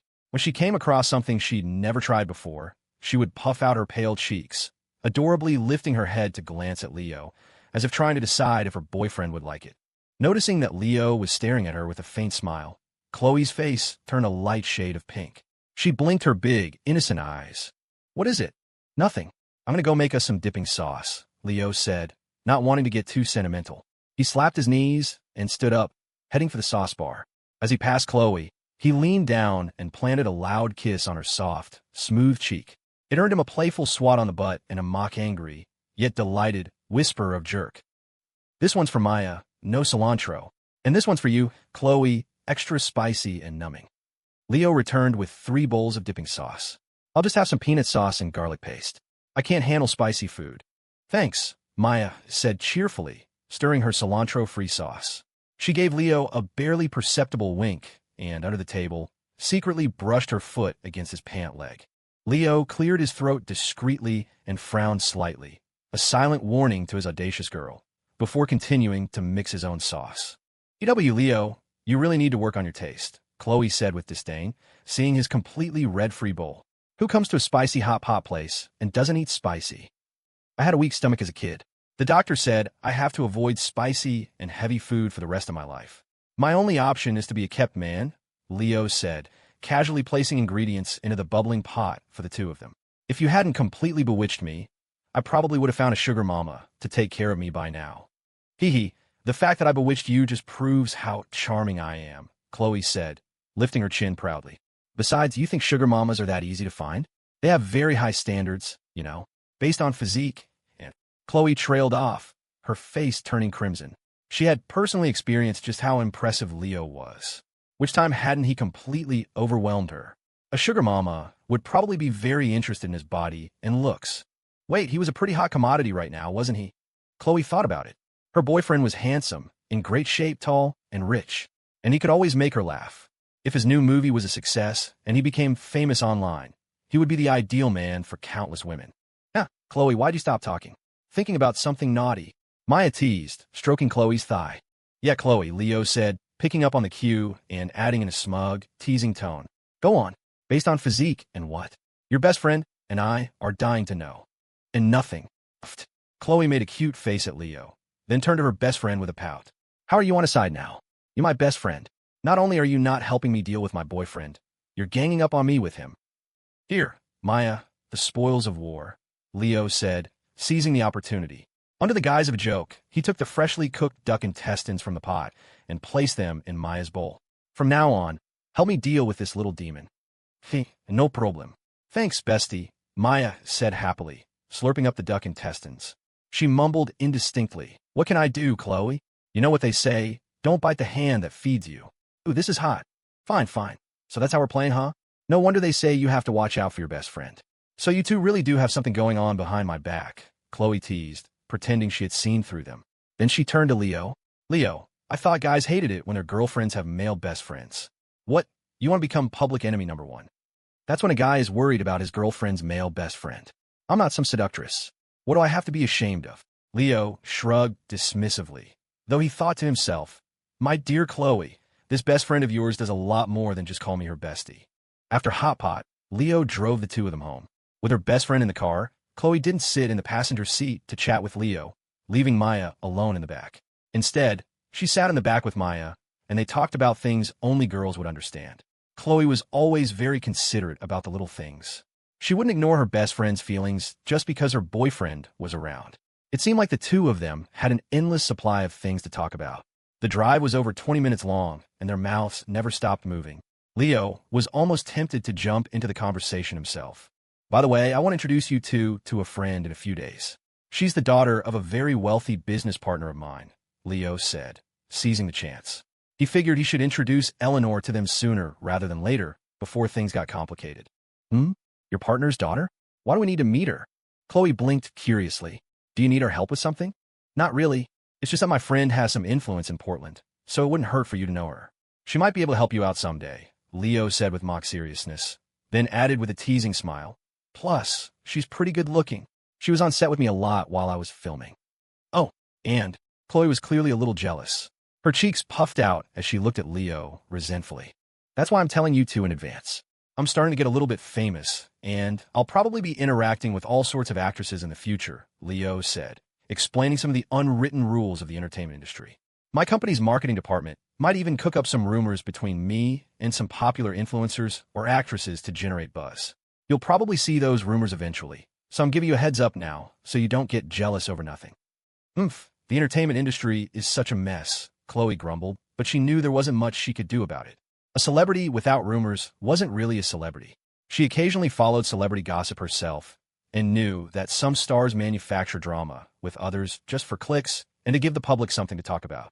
After stewing in this preemptive jealousy, Chloe thought it over. Leo telling her in advance was his way of asking her not to take those future rumors seriously. It was a sign of trust. It couldn't be that he was just giving her a warning so he could openly flirt with other women later while she'd be foolish enough to believe it was all for publicity, right? To be honest, the quality of actresses these days isn't great, Leo said, gripping the steering wheel, deliberately trying to sound disappointed. I've auditioned so many of them, and I haven't met a single one who's as pretty or has as good a body as you. I couldn't use the casting couch even if I wanted to. Chloe listened and smiled sweetly, then immediately turned fierce. So, if you did meet someone prettier and with a better body than me, you want to try that, would you? No way, of course not, Leo said, laying on the praise thick. You're all natural beautiful. Almost all the actresses who audition for my company have had work done. It's impossible to find someone like you. Good answer, Chloe huffed proudly. She was supremely confident in her own looks and figure. Then, out of nowhere, an image of another PSU student with a top-tier face and body flashed through her mind. Lily Reed, the star of the medical department, the current campus queen of PSU, the white moonlight for countless guys, with a figure so jaw-dropping it was legendary on the campus subreddit. Even Chloe had been shocked the first time she saw her. If a girl like that were to audition for Leo's company, Chloe had to admit she'd feel a little pressure. She glanced at the back of Leo's head. Lily was still in college, just like her. Her boyfriend was already making movies with Hollywood A-listers. They were in completely different worlds. There was no way their paths would ever cross. So who is this partner's daughter? Maya asked, her interest piqued. She had a feeling there was more to this story. Leo smiled. She has the same last name as you. Her dad is a big shot everyone in Portland knows. Same last name as me? With a famous dad? Maya thought for a moment, then tilted her head with a tentative smile. Don't tell me it's Eleanor Hayes, the daughter of Portland's richest man, Harrison Hayes? No way, Maya, Chloe said, waving her hand dismissively. Someone of Eleanor Hayes' status would never hang out with Leo. Chloe knew her boyfriend was doing well for himself, well enough to make a movie with famous actors. But Eleanor Hayes, the beloved daughter of Portland's wealthiest man, a genius who scored a 1600 on her SATs. Aside from a few incredible achievements, there was very little information or photos of her online. Rumor had it she was an incredibly cold and distant person who barely spoke 5 sentences a day. How could someone like that get mixed up with her goofy, shameless boyfriend? What if it is her? Leo said with a grin. He took one hand off the wheel and sent a video to Chloe. This is from when I took her to the food truck pod. See for yourself. For real. Chloe gave Leo a look of disbelief, quickly pulling out her phone to watch the video. Maya leaned over curiously, just as skeptical. The video was over 2 minutes long, filmed by Leo himself. In the footage, Eleanor Hayes was looking around at the various food stalls with excitement and curiosity. Occasionally, she would point at some strange food she'd never seen before, turning back to Leo with a surprised smile, asking him to explain what it was. Chloe, you have to believe me. There's nothing going on between us. It's just that Harrison Hayes invested a lot of money and helped me out a ton. His daughter was just visiting the set. As the guy in charge, I couldn't just ignore my biggest investor, right? Leo explained with sincere earnestness as the surprise on the girls' faces grew. I was actually going to keep this a secret, but then I thought, with our relationship, it's not right to hide things from you. So I wanted you to know it was a risky move, practically dancing on the edge of a knife. One wrong step could trigger a Cold War. But as the saying goes, with great risk comes great reward. Unless he could hide it forever, Leo would eventually have to let everyone meet. And staying in one place, doing nothing to advance the situation, was far more exhausting than trying to keep a secret for a lifetime. The modern internet spreads information at a terrifying speed. Any little thing could blow up online. Leo couldn't guarantee that Eleanor could squash every single rumor that might pop up in the future. That was unrealistic. You can't wrap fire in paper. The truth about his messy situation was bound to come out eventually. So, he had to act now, to get them to build a good relationship with each other, ideally to become as close as Eleanor and Riley were. That way, when the inevitable disaster zone erupted, it wouldn't be so difficult to manage. Showing Chloe the video of him with Eleanor at the food truck pod was a way to test her boundaries and, in a twisted way, show his loyalty to the girl most likely to cause an explosion in the future. The 2-minute video wasn't long. After Chloe finished watching, she stared at the back of Leo's head, her expression resentful. Jealousy was written all over her face. If it had been an average-looking girl, Chloe might not have cared. It was business. You have to keep your investors happy, especially the daughter of Portland's richest man. The reasonable side of Chloe wouldn't be jealous over something like that. The problem was Eleanor Hayes was too beautiful, with an indescribable charm. The gentle, pure, and adorable Eleanor in the video was like a princess exploring her kingdom in disguise. Noble, elegant, and beautiful. Even her voice was sweet. Forget guys. Even as a girl, Chloe could feel her captivating allure. It was the first time since meeting Lily Reed that she had felt such an invisible pressure, and this was on a whole new level. The reason was simple. Eleanor wasn't just beautiful. She was incredibly rich, a true heiress to a vast fortune. No matter how understanding or trusting Chloe was of her boyfriend, how could she not worry when faced with a woman who was, by all accounts, perfect? Chloe, we're really just friends. Don't overthink it, Leo said quickly, sensing her jealousy. I'm just a filmmaker. Her old man is the richest guy in Portland. This isn't some fantasy novel where the hero comes back to reclaim his throne. Why would she be interested in me? You used to be a novelist. Chloe retorted, then asked seriously, when are you going to introduce me to her? Tomorrow, maybe. If you're free, I'll ask if she has time. Okay, tomorrow it is. Chloe agreed without hesitation, grabbing Maya's arm for support. Maya, you're coming with me tomorrow. We're going to go meet this little rich girl. Chloe believed there was nothing between Leo and Eleanor. She was going to stand before this rich girl and stake her claim on Leo, loud and clear. It was also a way to test that 1 in a million chance. If Leo and Eleanor really were having an affair, a woman of Eleanor's status and pride would never tolerate her man being with another woman. It was a perfect plan to kill 2 birds with 1 stone. Someone of her caliber wouldn't allow her man to be a 2-timer, right? If she did, that would be too ridiculously dramatic. Yeah, I'll go with you, Maya agreed with a wry smile, thinking to herself, Dad is great at everything, but he's so dense. Why would he tell his girlfriend something like this? Whether you have something going on with Eleanor or not, why not just keep it a secret like you do with me? Announcing it like this is just asking for a fight. The 2 girls had their own thoughts. Little did they know, Leo's understanding of the situation was far beyond theirs. As everyone knows, No matter how good-natured a girl is, no matter how understanding she is of her boyfriend, when it's time to be jealous, she'll be jealous. The moment Leo pulled into the private garage, Chloe's jealousy boiled over. She got out of the car with a stony face and wouldn't even let Leo take her hand. With her arms crossed and her lips in a pout, she stormed into the villa and sat on the living room sofa, shooting resentful glances at him.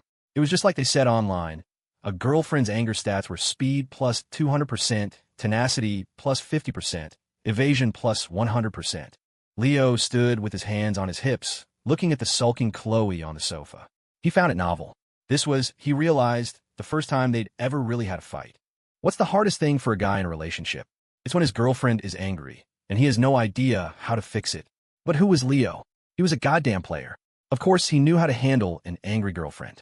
He rubbed his nose and sat down next to her to test her reaction. The next second, she grabbed her phone and scooted to the far corner of the sofa, clearly wanting nothing to do with him. What are the 4 hardest things to catch in modern society? A pig at the holidays, a fish on the shore, an angry girlfriend, and a spooked donkey. This was the classic problem. An angry girlfriend who gave her boyfriend zero opportunity to make things right. In this situation, you absolutely can't grovel or get into an argument with her, because you will never win. You have to be strategic. Every conflict can be resolved with the right tactics. Leo thought for a moment. Just then, a voice message from Zach came through on his phone. Without listening to it, Leo deliberately replied with a voice message of his own. "I'm at home. What's up?" Zach sent another one. Leo still didn't listen, continuing his performance for Chloe. "Go out? Who's going?" When Zach sent a third message, Leo glanced up. Chloe's attention was definitely on him now. Her stubborn expression showed she wanted to say something but was holding back. "Will's back too? I see. All right then, I'll just." Before Leo could agree to go, Chloe scrambled over from her corner of the sofa and plopped herself onto his lap. She looked up at him with a proud, stubborn face, her lips moving slightly. "You're not allowed to go." They hadn't seen each other in so long. Jealousy was one thing, but there was no way she was going to let her boyfriend go hang out with his friends. "But I can't. Will's back from Florida.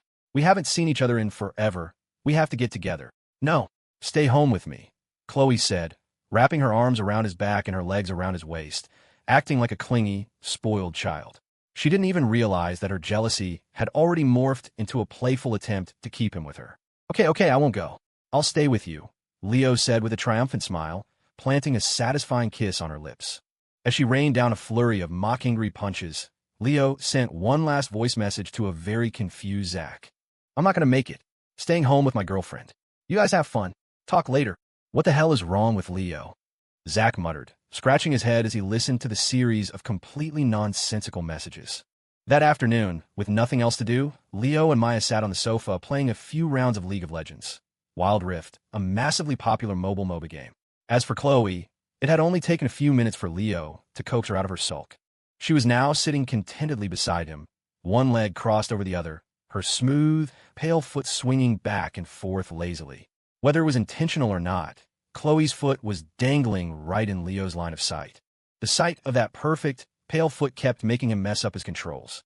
And every time the game's death notification sound played, his slightly devious girlfriend would flash a triumphant, smug little smile, her pristine, big toe wiggling at him provocatively, as if celebrating a victory. That's when Leo realized she was doing it on purpose. Just you wait until tonight, he thought. Chloe wasn't a gamer. She was browsing a shopping website, looking to buy some new summer clothes. His girlfriend had enough clothes to open her own boutique. Nothing in her closet was a repeat, and she had enough stockings alone to fill an entire suitcase. She had even started storing some of her clothes in his closet. Maya seemed to notice what was going on. She subtly shifted on the couch, inching a little closer to Leo. While Chloe was engrossed in her shopping, she leaned in and whispered in a sultry voice, "Dad, I have feet too, you know." "Ahem, don't mess around," Leo coughed, instinctively glancing at Maya's legs. She had already taken off the ripped black stockings from before, and now her pale thighs were bare. The poor guy was sandwiched between two gorgeous women with incredible figures. On this perfectly crisp autumn day, Leo felt an unexplainable wave of heat. "Maya, what do you think of these stockings?" Chloe asked, looking up and holding out her phone to show her a picture of some white stockings. Leo quickly averted his eyes. "Let me see." Maya squinted at the picture, then leaned her upper body over Leo's lap, resting her hands on the sofa to get a better look at Chloe's phone. The graceful curve of her body, The exquisite profile of her face and the gentle sway of her firm, round backside were all on full display right in front of him. If it had been for just a second or two, Leo could have understood. But Maya stayed propped up like that, casually chatting with Chloe, occasionally shifting her weight. Leo finally realized she was doing it on purpose. Chloe, however, was oblivious to Leo's predicament and Maya's motives. She just kept talking, completely absorbed in the conversation. The scene felt like something out of a movie. Maya was the unscrupulous boss visiting her subordinate's home. Chloe was the clueless husband, innocent and naive. And that made Leo the powerless housewife. All Leo could do was lean back against the sofa, paralyzed, afraid to react. If you can't pick the color, just find another store, Maya said, finally pulling back after 2 or 3 minutes. In that subtle movement, she deliberately pressed her palm against Leo's thigh for a moment, her silky hair brushing against his nose, her eyes glinting with mischief. The move sent a jolt through Leo. This girl was getting bolder and bolder. But I really like this style, Chloe grumbled, completely unaware of the momentous event that had just transpired beside her. Leo, what do you think of these stockings? She asked, holding the phone out to him. Ahem, let me see. Leo leaned over for a look, discreetly adjusting himself. He nodded in satisfaction. Yeah, they're nice. But the store only ships them randomly, Chloe complained. They have over 20 different styles, and I don't like any of the others. I only want this one. This kind of random shipping was a common tactic on shopping sites, usually a way for sellers to offload overstocked or less popular items while holding back the bestsellers for later. If you ordered one, you were almost guaranteed to get something you didn't want. Let me see. Leo took Chloe's phone and started typing a message to the customer service agent. Gold Digger Chloe. Hi. I'd like to buy the white pair. Can you ship that specific one? Customer service. Hi. Sorry, our store only does random shipping. Gold Digger Chloe. I can't even choose the color? I'll buy 2 more pairs to support your business. Customer service. Hi. Sorry, our store only does random shipping. Thanks for your support. See? This store is so annoying, Chloe grumbled. Maya suggested triumphantly. Then just buy a bunch of them and leave them a bad review. It's not that complicated. Watch how I handle this, Leo said with a smirk. He typed. Your store supports 7A no reason returns, right? The customer service agent started typing, then seemed to realize the loophole and replied with a cold, yes. Gold Digger Chloe, great. I'm going to order 100 pairs now. I only want the white ones. I'll be returning the other 99 in 6 days. Smile. The 2 girls exchanged a look, completely stunned by this move. Less than a few seconds later, a frantic reply came in. Customer service. Ma'am, you wanted the white pair, correct? Gold Digger Chloe. Yes, why? Customer service. Okay, I'll make a note of it for you. No need to go through all that trouble. Gold Digger Chloe. Huh? But I thought you could only ship randomly? Customer service. Smile ding. Dotty G. S annoyance level has increased by 5 points. Current level 5. Please keep up the good work. Over-the-knee white stockings. Please confirm shipping address. See? That's all it takes, Leo said, confirming the address and spreading his hands wide. A lot of rules seem unbreakable, but once you understand how they work, you realize they're only for other people. My hero, Chloe said, her head bobbing cutely as she gave him a thumbs up. Oomph. If he used that brain to go after girls, he'd be unstoppable, Maya sighed, shaking her head. The next morning, Chloe was sprawled across the bed, hair in a mess, dead to the world. She was even snoring a little louder than usual, a look of tired satisfaction on her delicate face. No matter how reserved a girl is, once she has some experience, her needs tend to grow. And Chloe hadn't seen Leo in a long time.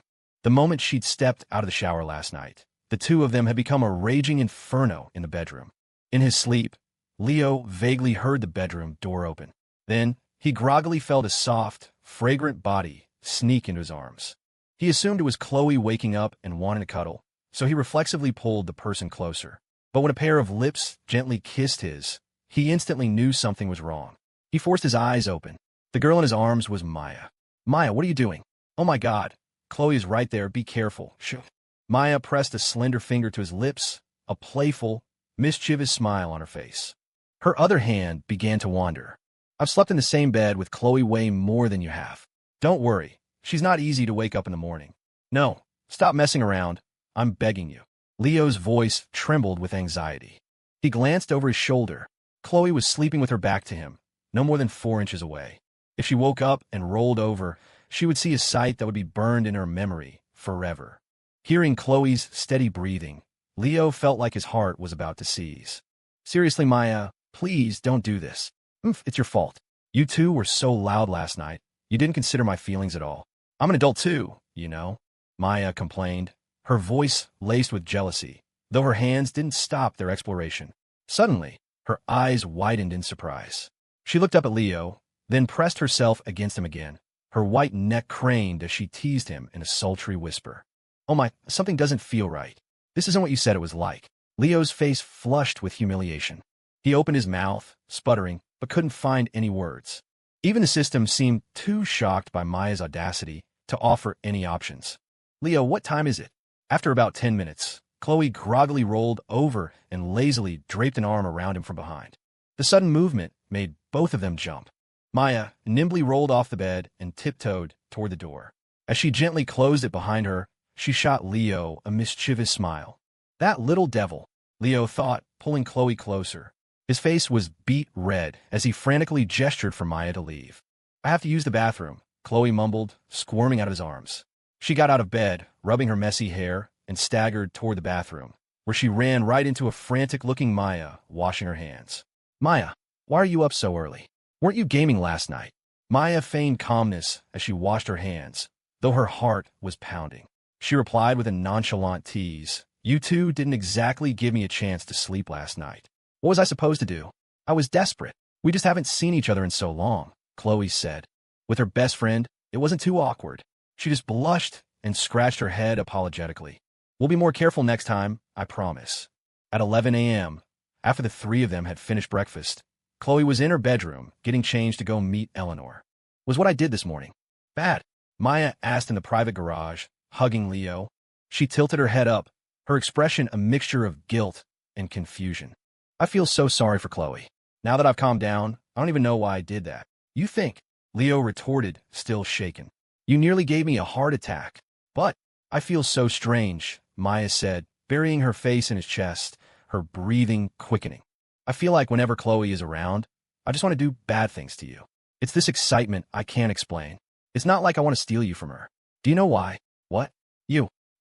Leo stuttered, looking down at her in disbelief. You don't have that kind of thing, do you? That kind of thing. Maya looked up, blinking curiously, not understanding what he meant. Leo used his divine eye to check Maya's profile again and nearly choked.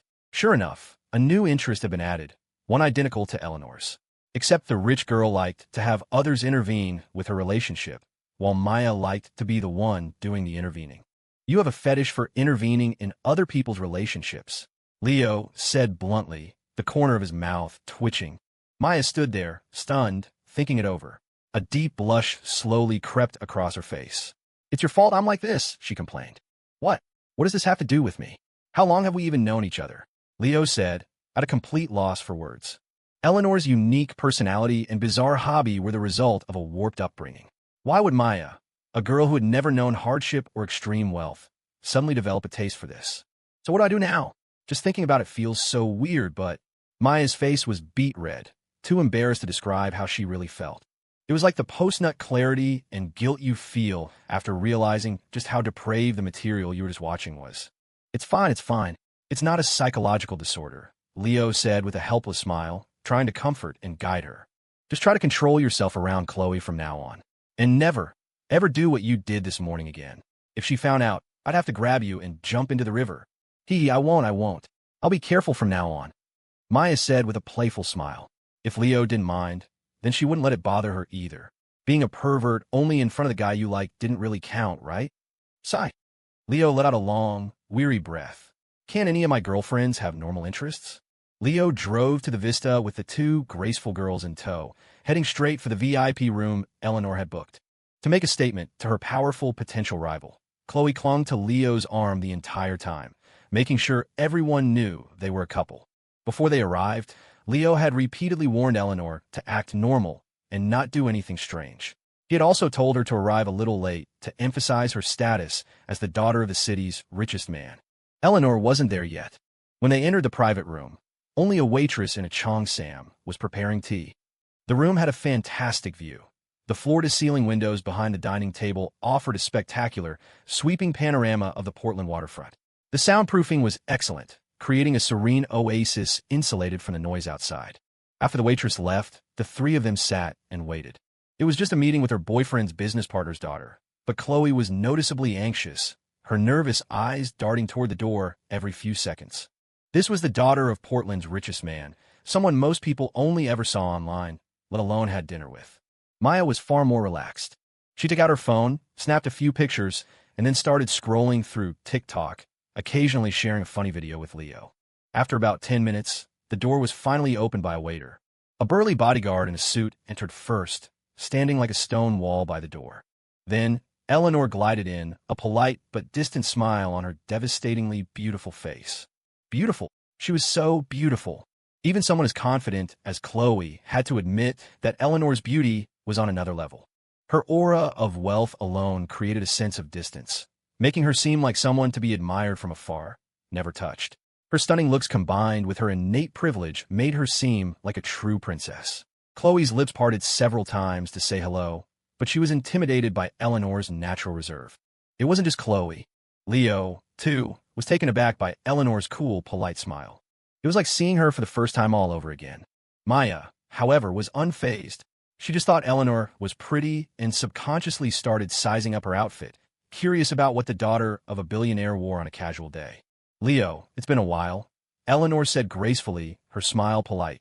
The bodyguard pulled out a chair for her, and she sat down with practiced ease, her back perfectly straight, a habit drilled into her from childhood. Yeah, long time no see, miss. Hey, Leo rubbed his nose awkwardly. He wasn't used to this formal version of Eleanor. Something felt off. Still, he warmly introduced Chloe. This is my girlfriend, Chloe Miller, and this is my girlfriend's best friend, Maya Pierce.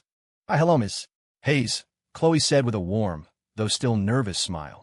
So you're Leo's girlfriend. He mentions you to me all the time, Eleanor said with a hint of pleasant surprise, speaking eloquently. He's always telling me how beautiful you are and what a great figure you have. Seeing you in person, I can see he was right. Huh. Leo froze for a second. Where did she get so good at this? He wondered. Oh no, you're the beautiful one, Ms. Hayes, Chloe replied shyly, her previous suspicions and resentment toward Eleanor completely vanishing. If they really were having an affair, Eleanor wouldn't be complimenting her in front of Leo. Oh, your last name is Pierce, too? What a coincidence, Eleanor said with a light smile, turning to Maya. I can't believe we have similar names. It is a coincidence.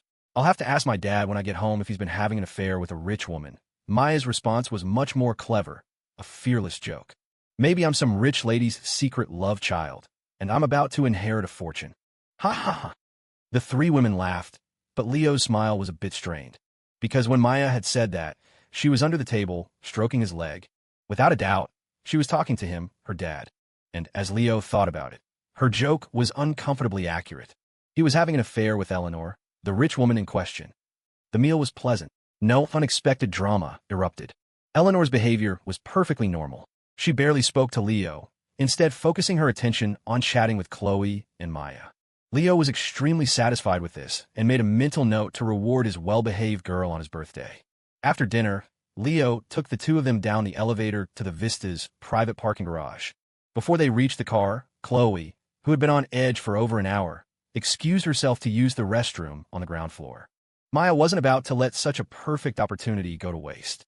She brazenly wrapped her arms around Leo, pressing him against the side of his BMW and cuddling up to him. Hey, stop it. Chloe will be back any second and see us, Leo said, a headache forming. He held Maya by her slim waist, nervously glancing around. This girl was leaning more and more into that dangerous hobby of hers. Dad, are you having an affair with that rich girl? Maya asked playfully, testing the waters. Chloe might not have seen it, but Maya was an expert at reading people. She had noticed Eleanor's stealing glances at Leo throughout the meal, and the smoldering, ambiguous look in her eyes was not how one looked at a normal friend. There was no way Leo would admit it. Your imagination is so wild. You should come write novels with me. You'd make a fortune. Really? Nothing. Maya tilted her head, playfully studying his expression, trying to catch any flicker of emotion. Yes, we've known each other for a long time, Leo declared, spinning a bold lie. And she's an M. She loves it when I insult her or hit her. I brought you guys to meet her today, so you could all get along in the future. I don't believe you, Maya hummed with a grin. Dad, you're so bad. You like that kind of thing? Hey, stop fooling around. Maya, there's a car coming, Leo said, feeling her hands getting mischievous. He quickly tried to distract her. Then, give me a kiss, MMPH. Before Maya could finish her sentence, Leo leaned down and kissed her without hesitation. With her personality, if he didn't give her what she wanted now, she'd just keep pushing. Maya froze for a second, then melted into the kiss, her victory won. Just then, the sound of a car window rolling down echoed beside them. Leo instinctively glanced over. A familiar Rolls-Royce Phantom was stopped right next to them. In the back seat, Eleanor was staring at them, her face a mask of utter disbelief, her breathing visibly quickening. What's wrong? Keep going, Daddy, Maya whispered, her arm still hooked around Leo's neck. Her face was flushed, and she was breathing heavily. Leo's kissing skills were exceptional. Even with her limited experience, he could leave her breathless and wanting more. What is it? Maya sensed the change in Leo's expression and followed his gaze. A luxurious black car was stopped on the road next to them. At first, she thought it was just some random person being nosy and decided to ignore it. But when she saw the familiar, beautiful face in the back window, she froze too, her shocked expression like a still from a black and white photograph. The girl in the back seat was none other than the rich girl they had just been laughing with in the private room, Eleanor Hayes. The three of them stared at each other, their faces a mixture of awkwardness and surprise, in a moment of stunned silence. Only the bodyguard in the driver's seat remained composed, glancing at Leo and Maya with an expression that suggested he'd seen this kind of sordid drama 1,000 times before. Maya's hands, still around Leo's neck, tightened unconsciously. Her lips trembled as she stood there, completely at a loss, her body shaking like a leaf in the wind. The intoxicating haze from Leo's kiss had completely evaporated under Eleanor's incredulous stare, leaving her in a total panic. Eleanor knew Chloe was Leo's girlfriend. Would she tell Chloe that she'd just seen them kissing? If her best friend found out she was stealing her boyfriend, would she cut her off? Would she demand she stay away from Leo? Or both? But Maya couldn't bear to lose either of them. Ding!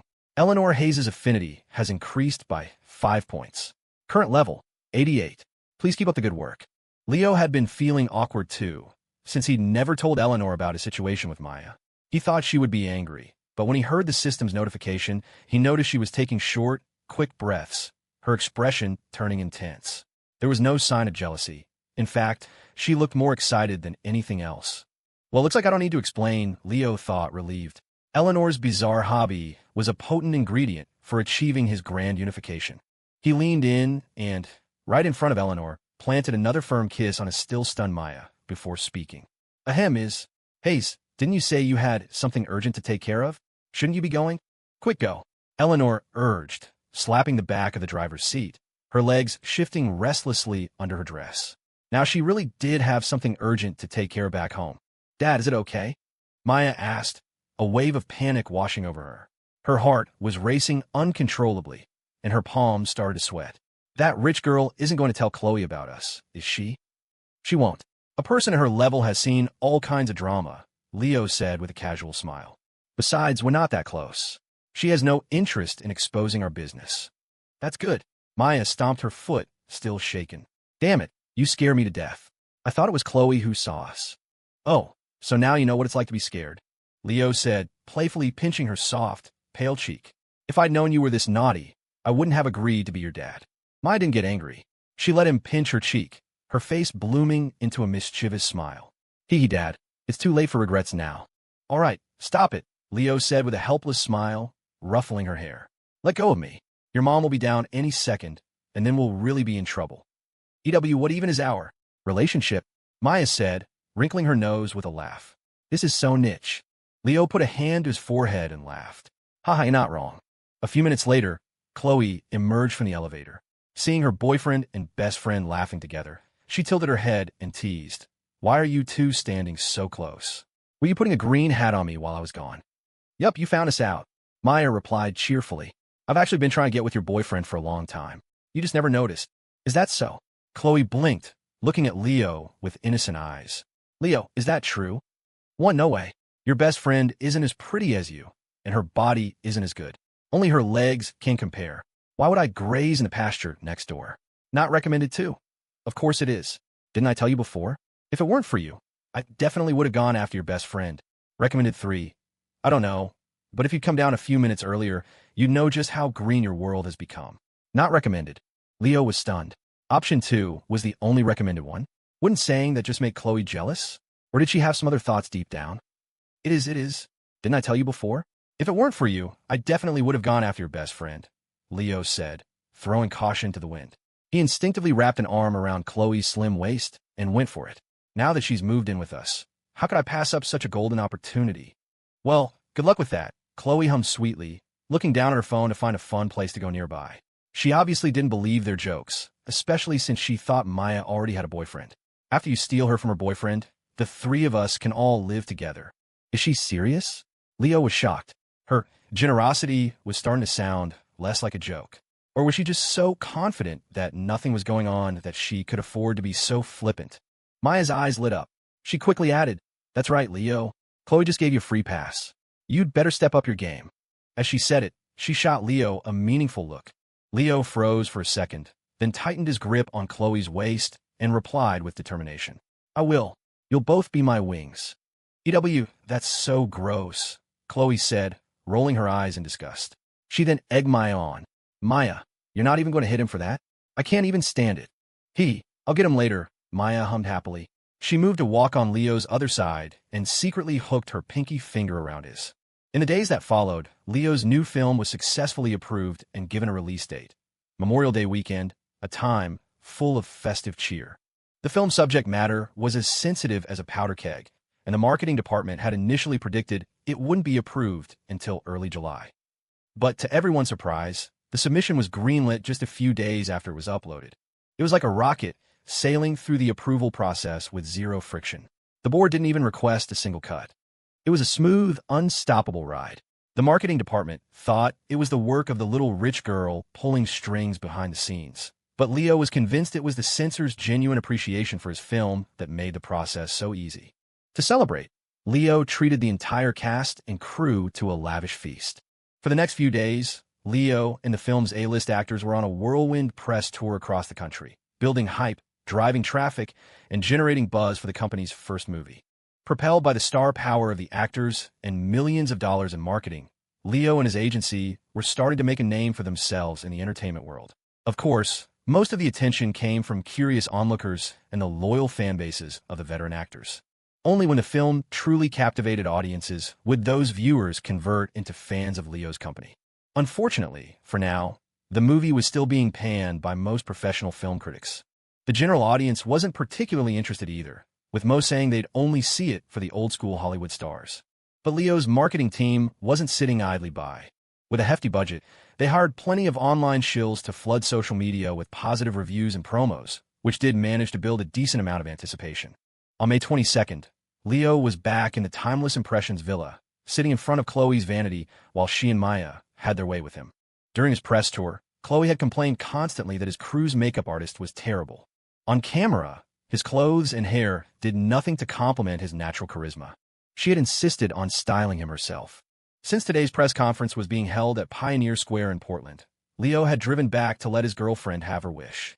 In Leo's room, Chloe stood before his closet, her expression serious as she meticulously selected an outfit and accessories. Maya, on the other hand, kept using the excuse of taking measurements to get handsy with him. Whenever Chloe's back was turned, his mischievous girl would brazenly sit on his lap and steal a quick, giggling kiss, finding the act incredibly thrilling. After choosing the clothes, Chloe and Maya began to earnestly style him. Neither of them had any professional credentials, but their skills were top-notch, easily on par with Leo's personal stylist. They bustled around him with various cosmetics, and two distinct, intoxicating perfumes wafted around him. The occasional brush of their delicate skin sent Leo's mind wandering to more scandalous scenarios. Perhaps after the disaster zone was resolved, their collaborations would extend beyond just styling him. "What are you thinking about? You've got such a sleazy smile on your face," Chloe said, sitting on his lap. "Lift your head. I need to figure out what to do with your hair." Leo rubbed his nose awkwardly and obediently lifted his head. Maya seemed to know exactly what he was thinking. "Leo, are you imagining something naughty?" she teased. "Ahem, don't joke like that," Leo grumbled, his face turning red. How is her intuition always so sharp? Chloe had been about to say something too, but sitting on his lap, she felt a distinct change. A blush crept up her cheeks, and she gave him a look of exasperated shyness. Her helpless eyes seemed to say, "Can't you control yourself for a minute?" "All right, Leo, what do you think?" Chloe said with a satisfied sigh, her hands on her hips. Much better than that clumsy stylist of yours, right? 2 hours later, Leo looked at his transformed self in the mirror and nodded in approval.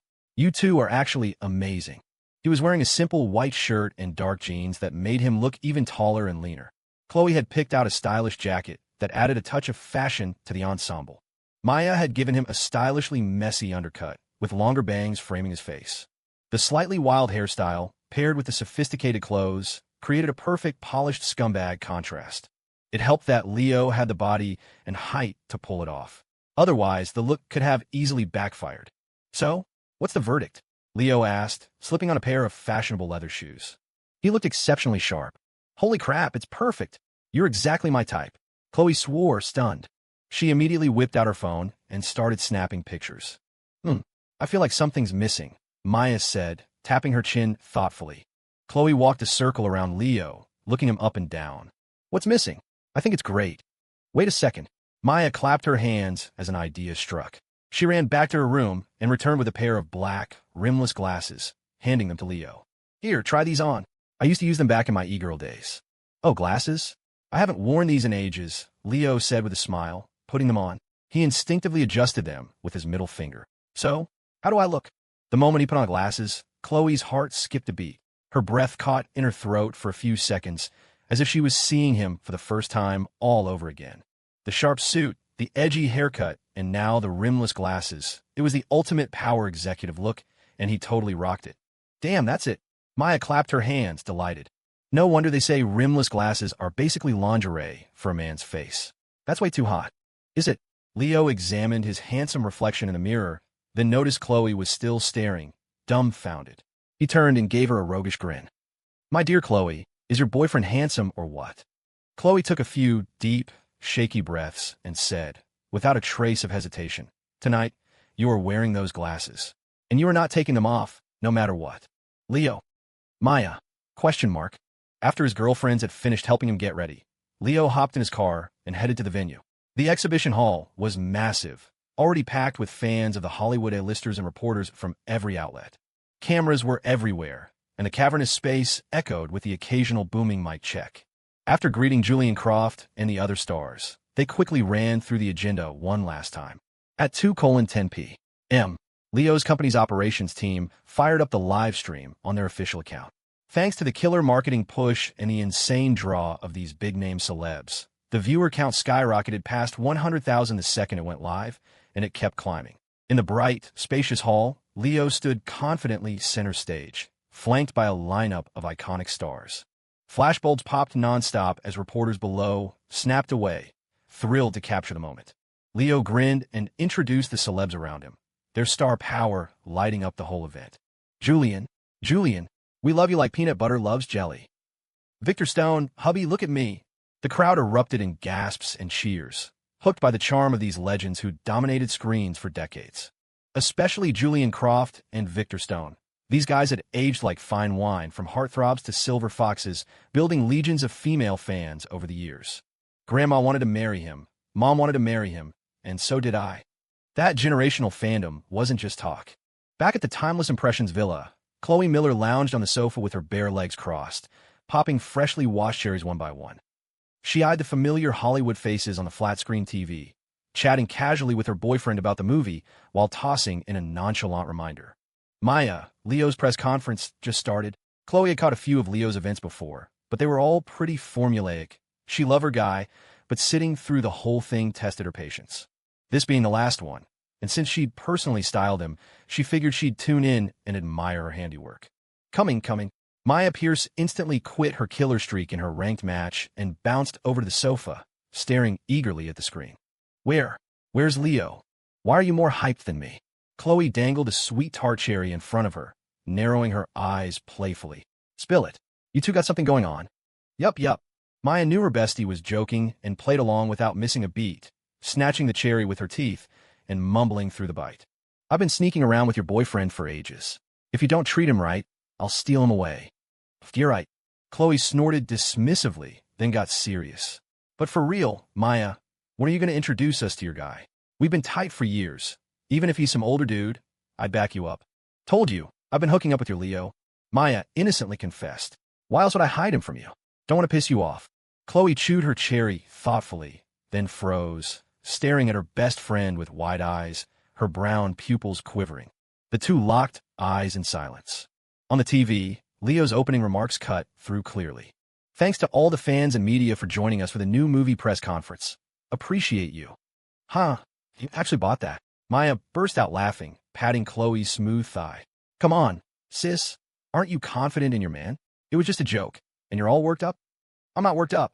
Chloe huffed, Sundara style. Heh, sure. Maya smirked. You totally thought I was serious about me and your guy having a thing. But nothing to worry about. Chloe admitted stubbornly. Like I said before, if Leo actually managed to snag you, I'd hand-deliver the condoms myself. For real? You be into that? Maya perked up excitedly. If her bestie was cool with that vibe, she wouldn't have to sneak around anymore. Maybe even indulge her friend's kink. Into what? Chloe blinked, then blushed furiously and smacked her. No way, I'm not that twisted. TCH, too bad. Maya sighed disappointedly, turning back to Leo on the screen. Chloe nibbled her cherry absent-mindedly, sneaking glances at her bestie's refined profile. Thinking back on how Leo and Maya had been getting closer lately, with those occasional flirty vibes, a chill ran through her as she whispered, "It can't be real." This was the last press conference for Leo's new flick, and almost all his girlfriend were tuned into the company's official live stream. The moment it started, besides Chloe and Maya, Lily Reed, Eleanor Hayes, and Leo's two sisters, Riley and Sophie Shepard, were all glued to their screens. Whoa, is that really the old man? He's looking sharp.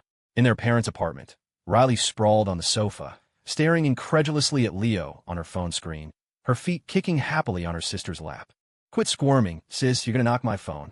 Sophie sat beside her, pinning down Riley's fidgety feet while listening to the press conference audio from Riley's device.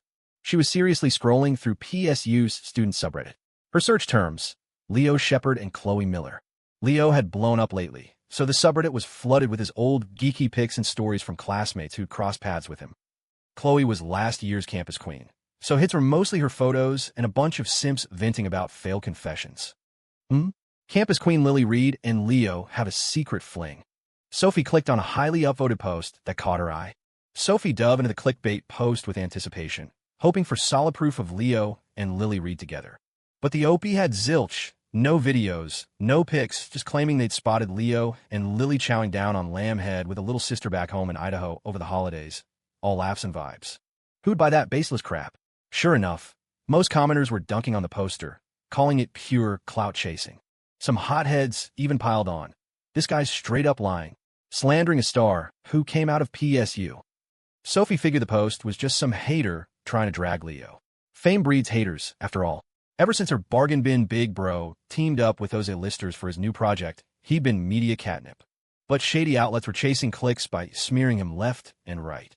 Sophie stared blankly for a bit before typing in, Lily Reed, PSU campus queen. Bam, a ton of posts flooded in, most with real pics of Lily. Is this for real? Sophie zoomed in on a side profile shot, murmuring in awe at the sculpted face and that unreal figure that screamed beyond her years, or even ethnicity. She glanced down at her own budding curves, barely there, and compared silently. Defeat hit like a wave. Then she eyed Riley lounging happily on the sofa.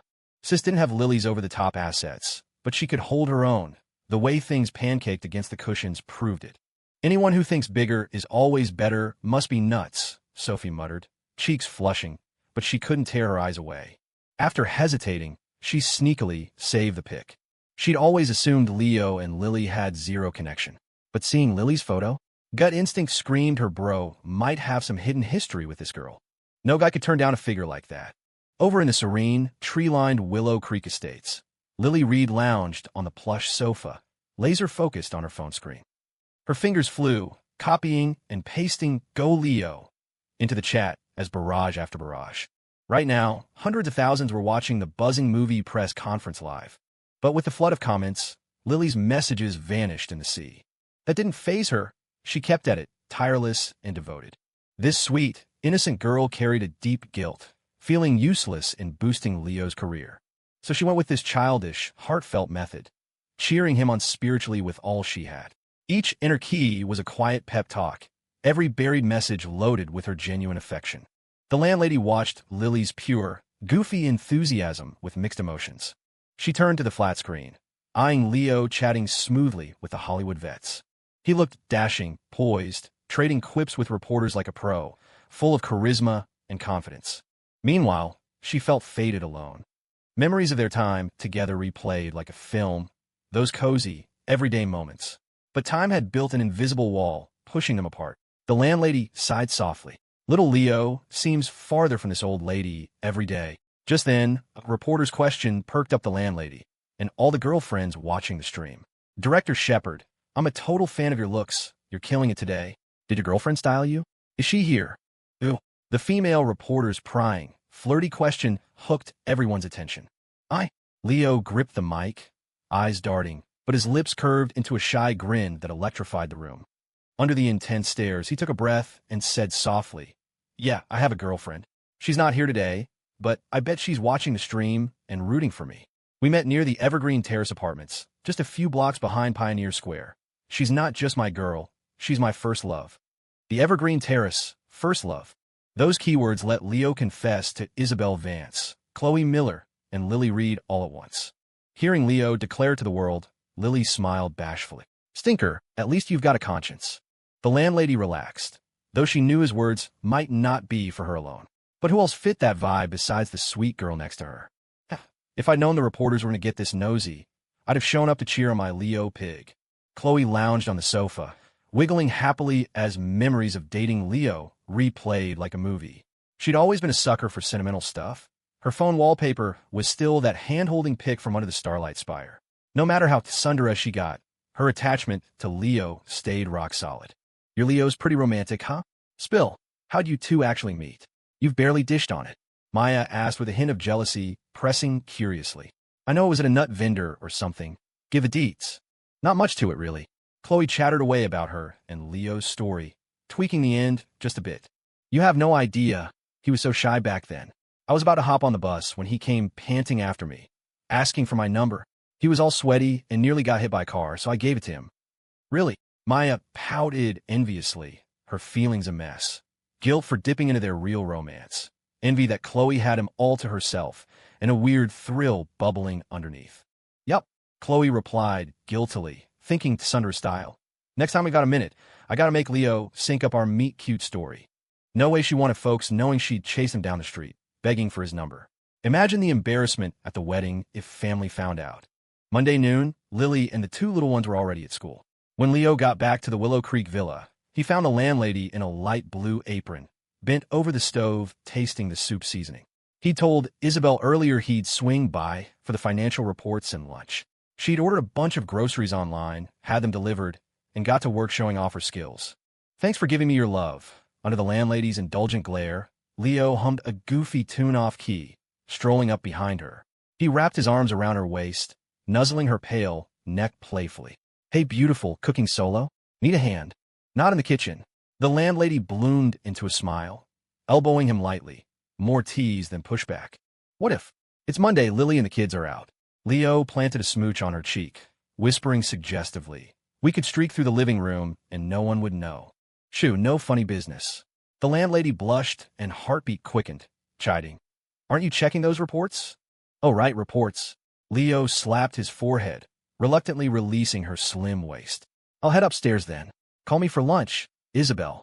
Isabel's stirred-up feelings had just ignited when his naughty hands pulled away, leaving her with aching emptiness. Watching him climb the spiral stairs, she stomped regretfully. TCH, why'd I open my big mouth? The movie was about to drop, and the company was swamped. Leo hunkered down in his room, poring over production reports and recent financial for hours. Lunch even got delivered to him by the landlady. Startup mode meant he had to handle everything himself. Only once operation smoothed out could he kick back and collect royalties. Click, the door opened. Isabel strode in on her long legs wrapped in nude stockings, clacking over. She leaned curiously over his shoulder at the screen, her dark hair brushing his arm, tickling him. Then she paced the room, tugging curtains, fluffing blankets. Or she'd perch on the bed, leaning back on her pale hands, pouting sulkily at him. Any guy could tell what the landlady wanted. Isabel circled behind him, draping her slim arms over his shoulders, her hot breath teasing as she cooed girlishly. Leo still working? Leo had just wrapped up, but play coy. Almost. What's up, Isabel? Nothing. The landlady pouted, nuzzling his cheek coquettishly, her eyes dripping with obvious desire.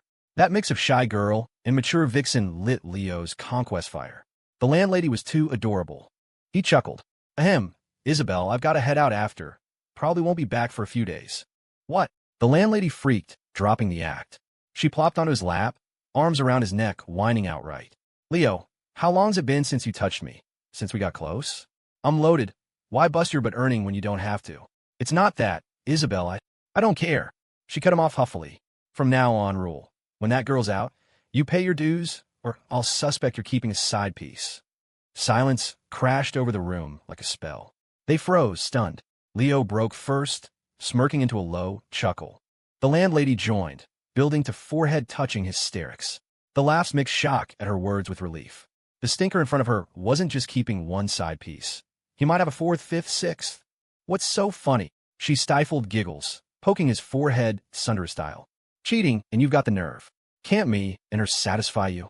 Leo slapped her full, stocking-clad thighs from both sides, fired up. Let's test that. A notification pinged in his mind. Isabel Vance's affinity had increased by 20 points, now maxed out at 100. She saw him as the most important person in her life. Around 7 p.m., on the rumpled king-sized bed, Leo effortlessly pinned the landlady's wrists with one hand, stretching her alluring figure taut, demanding dominantly. Isabel, wrong yet? Why yes, wrong? The landlady flushed like sunset, body burning, panting pleadingly. Her long, captivating legs in torn nude stockings refused to yield. Gone was her usual poise and reserve, replaced by raw craving and submission. That's more like it. Leo nodded satisfied, casually releasing her wrists. 10 minutes later, Isabel recovered, smacking his abs playfully. You brat, how'd you get this ripped? She loved and feared him now. Were all young guys this fierce? Isn't that why rich ladies like you go for boy toys? Leo held her sweat-slicked body, teasing. Sugar daddies have cash, but might not spend it on you. We boy toys put in the real work. Truth be told, without the system's body boost serum, Leo would have been the one tapped out.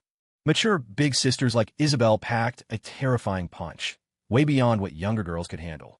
Pfft, watch your mouth. Isabel blushed hard, smacking him again before shaking as she reached from the warm covers, grabbing her phone.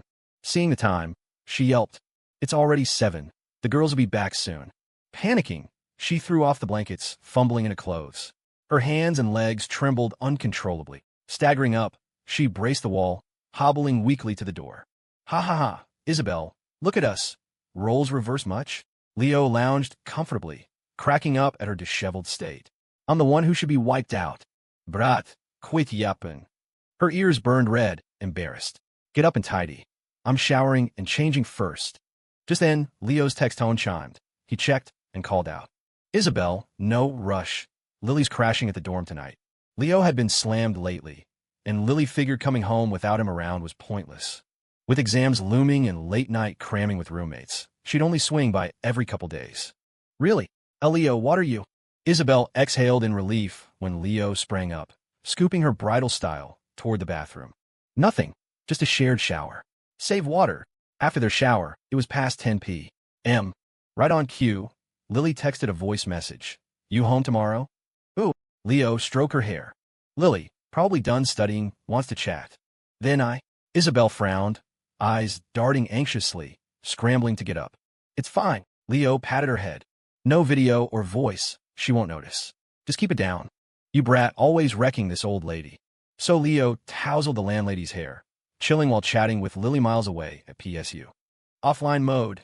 Night. Babe, it's 11. Don't stay up. Crash early. I'll be home tomorrow to hang Rose. Country Mouse. Heading to bed soon. Hey, is the landlady with you? Offline mode. Nah, she's out tonight. What? Country Mouse. Oh, just crashing. You too. Offline mode. Yup, good night. Country Mouse. Good night. In her PSU dorm, Lily ended the chat, blushing prettily as she replayed Leo's voice messages obsessively, like verifying something. Each faint background noise made her flush deeper, pouting sulkily. Jerk, like I don't know. Shutting off her phone, Lily stared at the dark ceiling to her roommate's snores, sighing softly. She fished torn black thigh-highs from under her pillow. These she'd found in Leo's jacket pocket before. She thought they were hers, but the size didn't match. Who else at home could fit them? She'd had doubts until overhearing Leo and Isabel the day the landlady moved in. That's when this innocent girl knew her crush had cheated. At first, fury and hurt boiled up. She wanted to burst in and demand why they'd lied to her alone. But one was the boy she liked, the other the landlady who'd helped her tons. Kind-hearted Lily couldn't bear to hurt either. Plus, their talk hinted they'd hooked up before her, forced into this, and the landlady's guilty sorry to Lily confirmed it. Fine, we can all just live nice. Lily eyed her chat with Leo, murmuring seriously. But if you pull anything worse later... A fierce glint crossed her cute, goofy face, gripping her phone tighter. But picturing Leo's cheeky grin, she sighed helplessly. I don't even know what I'd do. Next day at noon, Leo had just signed off on the financial reports when Zach texted, wanted to grab a drink and talk. Zach didn't smoke or drink much. His life's routine was dead simple. So straight up asking to booze and chat? Had to be girl trouble with Jenna, or he wouldn't need to drown sorrows. Leo was free that afternoon, and Isabel had stuff to handle back at the Evergreen Terrace, so he agreed easily. Around 1 p.m., Leo drove Isabel back to the Evergreen Terrace apartments. They rode the elevator from the underground parking, emerging in the central courtyard where Leo spotted Zach perched on a stone bench. He sat quietly, cigarette smoke curling, eyes weary but relieved. Leo approached with Isabel. Zach stubbed out his smoke and stood. Spotting Leo, he started to greet, but froze at the stunning woman beside him. Leo, this is... Zach stammered, his introverted awkwardness kicking in. He didn't dare assume. Call her Isabel. Leo grinned. One more flea doesn't make you itchier. One more debt doesn't crush you. Leo wasn't worried about Zach judging his juggling act. If not for Zach's tolerance limit, he'd introduce his sugar mama too. Hi, Isabel. Zach scratched his head, greeting nervously, feeling off-kilter. Chloe and Lily were around his age. No big pressure, as long as he kept quiet. But mature women, like the landlady, radiated an innate authority. Her confident vibe left him respectful, almost fidgety, like facing an elder. Hey, Isabel smiled back, then whispered teasingly in Leo's ear. This your buddy? Kinda like old you. Shoo, don't poke the bear. Leo chuckled, nudging her away. All right, you two chat. I've got property stuff to sort. Isabel headed off to the office. Zach had doubted their vibe, but seeing the flirty closeness confirmed it. Her too. Once she was gone, Zach asked incredulously, the implication clear, needing Leo's confirmation. Yup, Leo owned it. Dude, no outsiders around. Zach's voice rose. 2 campus queens aren't enough? Plus, she looks 30-something. You that desperate. He trailed off, glancing at her lingering, graceful silhouette. Okay, fair, me too. Snap, Leo grinned, snapping fingers in Zach's dazed face. Eyes off, she's the real deal now. Damn, pisses me off. I've been killing myself simping for Jenna and zilch. Zach snapped back, slinging an arm around Leo's neck to vent. You're out here with a harem, plus the landlady? Like I live. Heh, my that, sot. Leo laughed, begging off, then curiously. So you two done for good? What happened? Spill. Well, sot. Zach exhaled defeatedly, laying it all out, including screenshots of his chats with Jenna. Basement dweller. Jenna, wrapped up my stuff, dinner tomorrow? Cute, sweet strawberry cookie. This simp said it again. How do I shut him down? Screenshot, basement dweller. What do you mean? Sweet strawberry cookie. Oops, wrong chat. Sweet strawberry cookie. Whatever, no point hiding. I got a boyfriend now. You're exhausting. Can't give me the life I want. Let's end it clean. The other party has enabled friend verification. You're not their friend yet. Please send a friend verification request first.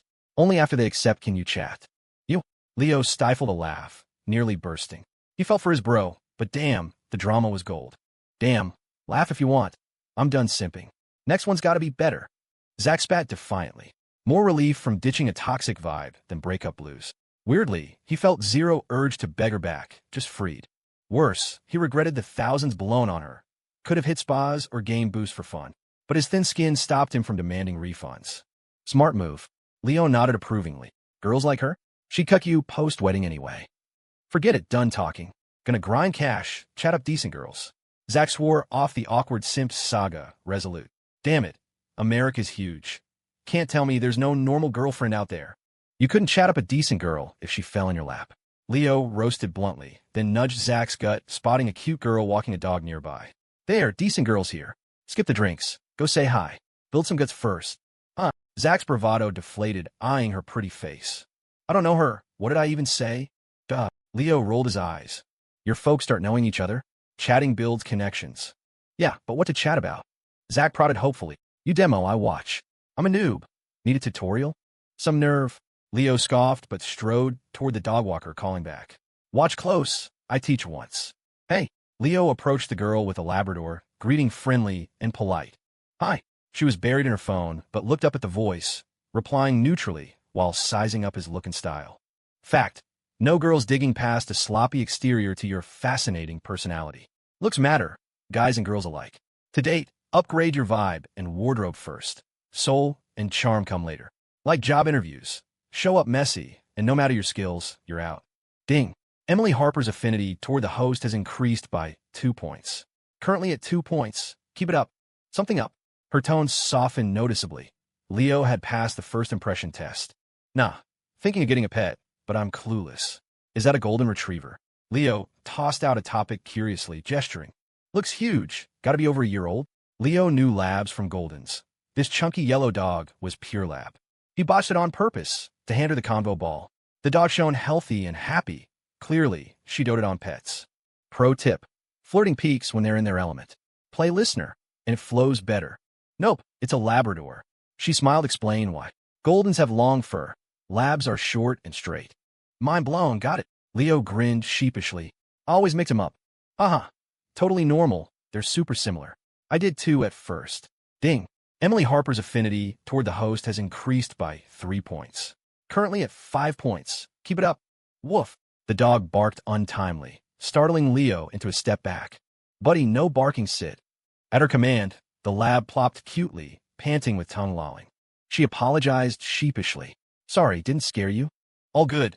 Dogs get wary of strangers. Leo waved it off, then crouched by the big yellow mutt, looking up. Does he shake? Yup, buddy, shake. On cue, the lab pawed up obediently, letting Leo grip and wag it. Haha, awesome. Leo ruffled the soft head, standing curiously. Training these tricks tough. She meant to say nah. Simple stuff from online tutorials, trainable with treat bags. But instinct kicked, kinda tricky, best if someone dog savvy shows you. Really? Leo blinked innocently, going direct. Let's swap numbers then. Planning to grab a pet soon. Could use your tips. That forward.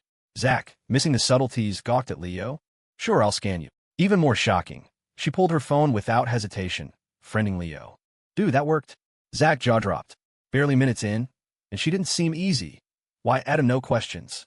Leo chatted a few more minutes before she reluctantly walked her dog into the complex. Well, learn anything? Leo returned triumphantly, quizzing Zach. Goldens have long fur. Lab short straight? That count. Zach grinned awkwardly. Info's key. This dog's pampered. She's clearly a pet lover. Leo eye-rolled, recapping patiently. Example. Gamer girl? Talk games. Athlete? Sports. Long as your opener's smooth, polite, and friendly, she'll roll with it. Gotcha. Zach murmured thoughtfully, then pressed. What I don't get, why'd she hand over a number so easy?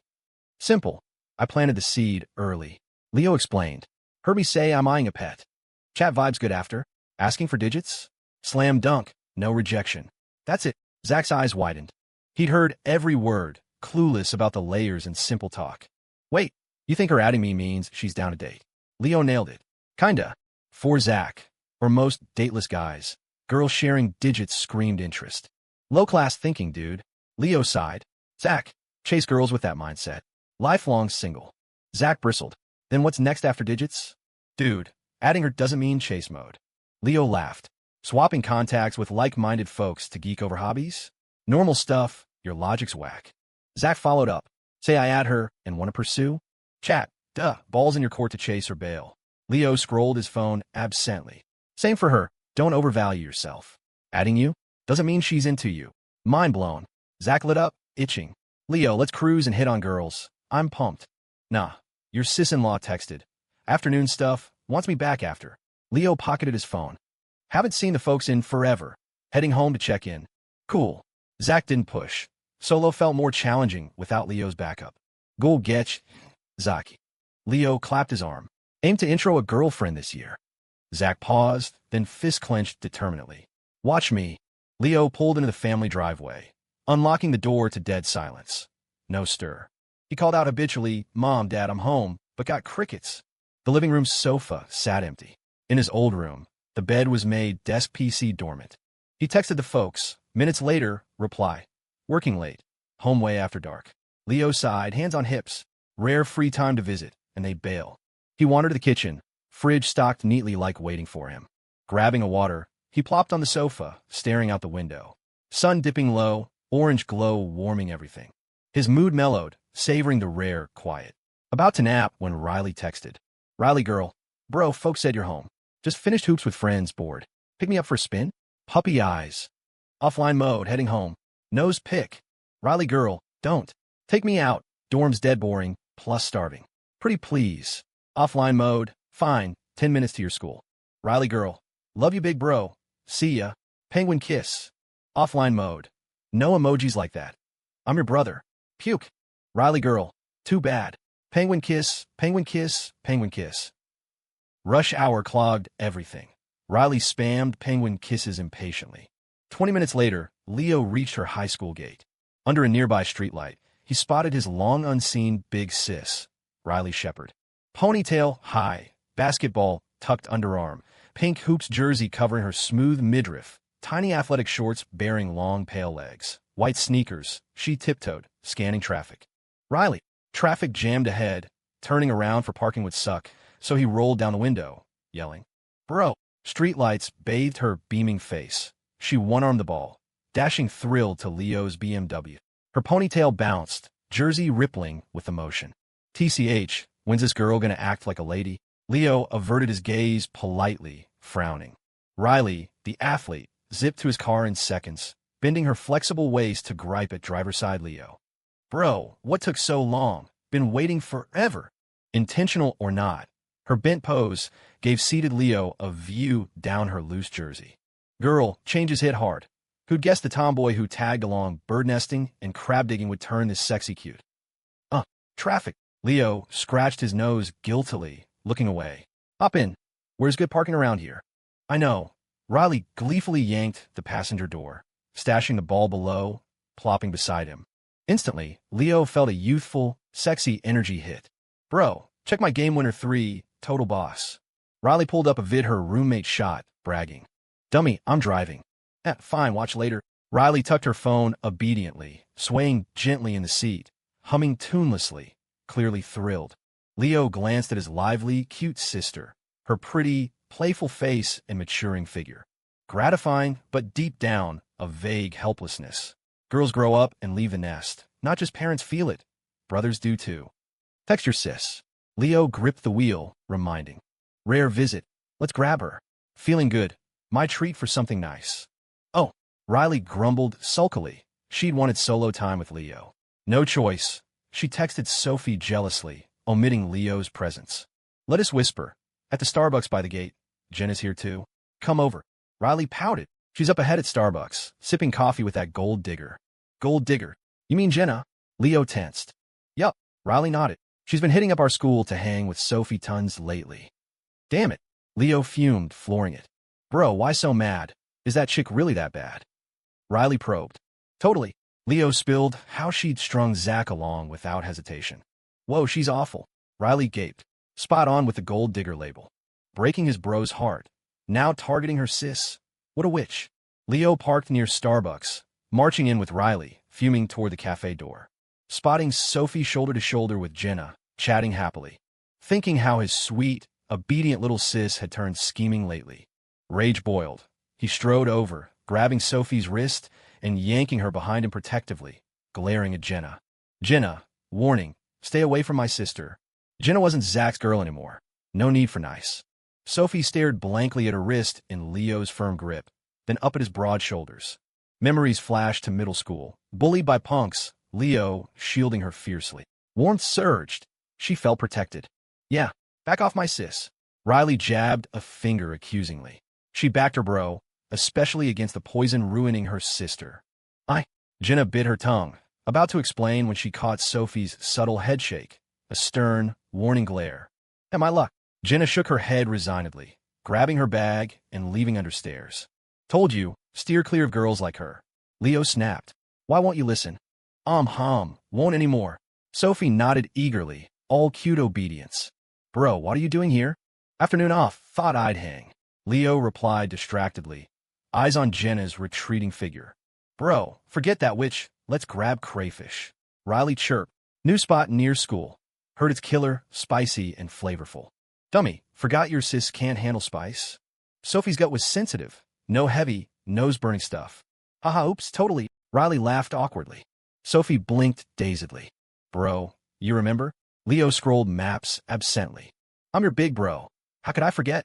Sophie's lips curved sweetly, eyes sparkling playfully meaningful. Screw it, drive to the food truck pod by my place. Leo gave up deciding. Grab whatever, then cruise Cathedral Point and drop you back. Sound good? Yes.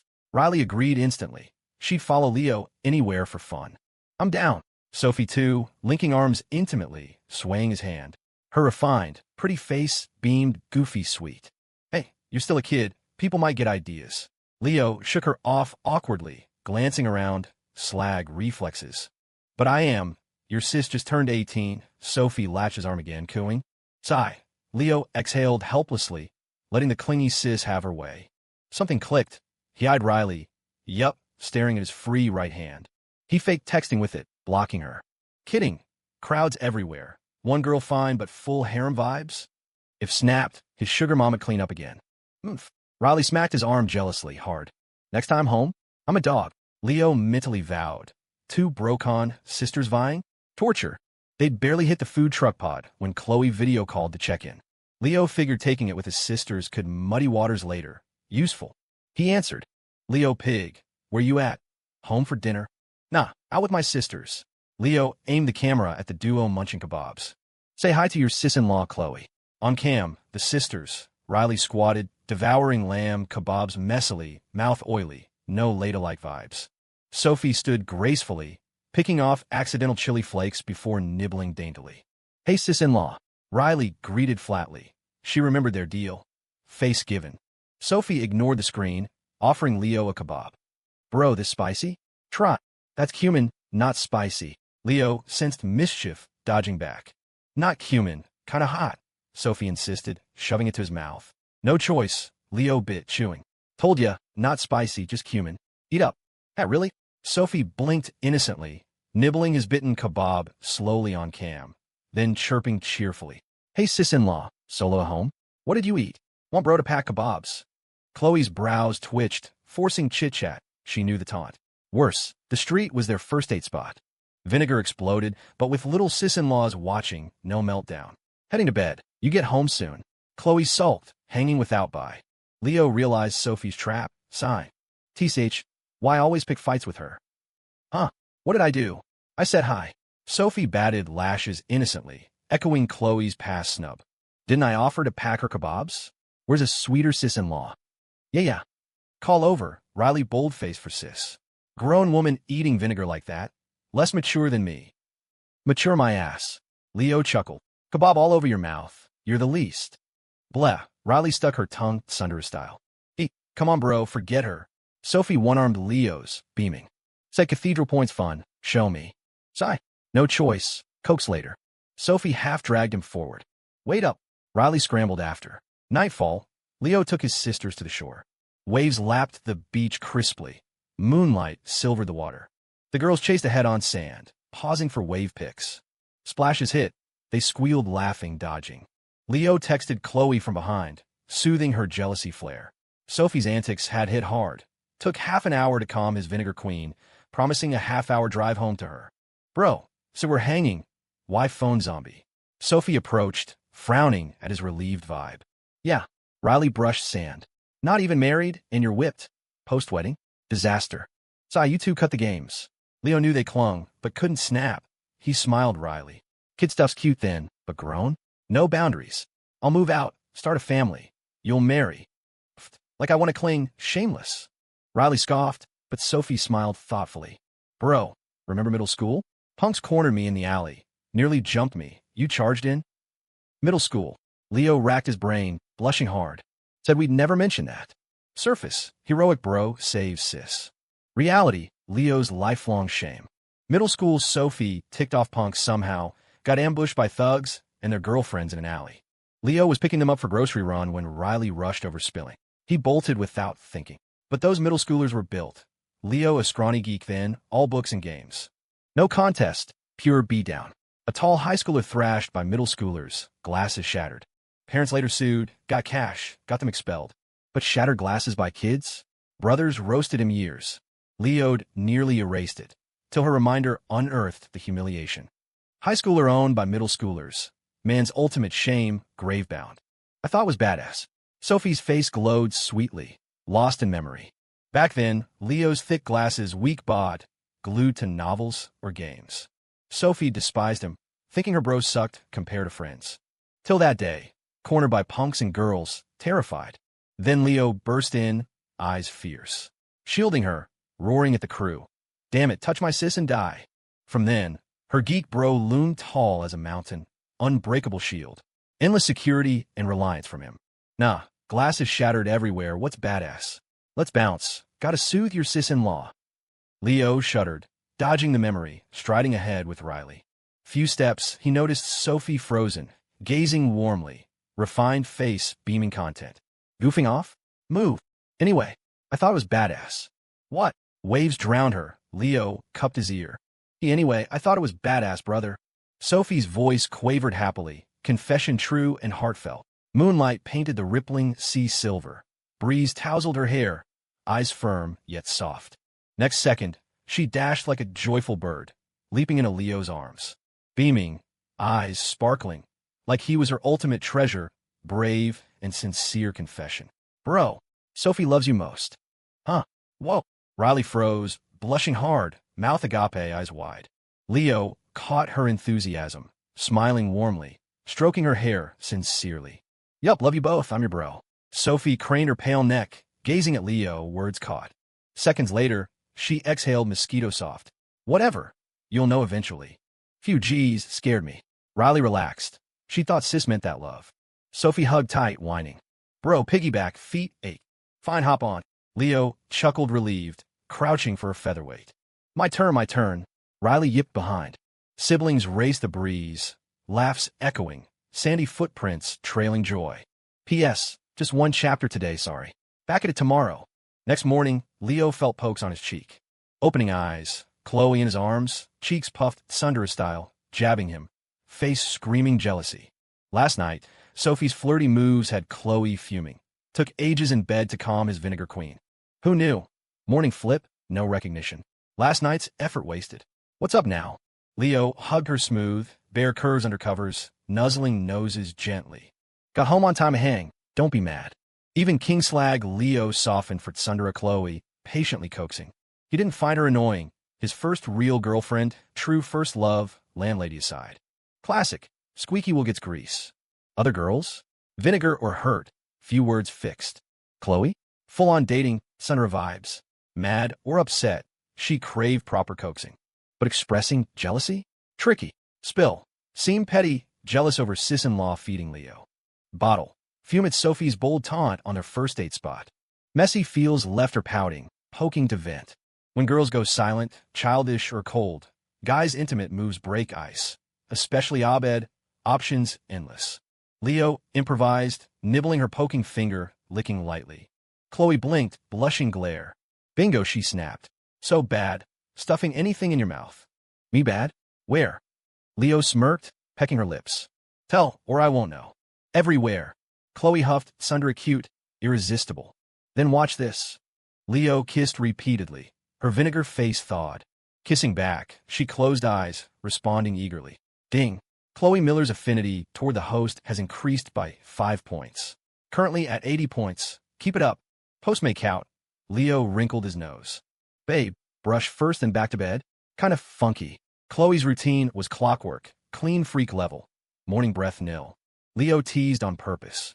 For Sundara like her, no full pamper, can't spoil too much. Not unwillingness to coax, girls love it, Chloe included. Addict her? More drama ahead, no time. What? Sure enough, Chloe gaped incredulously. Leo pig, you dare diss me. Nah, just fresher post-brush, right? No brush, stink you out.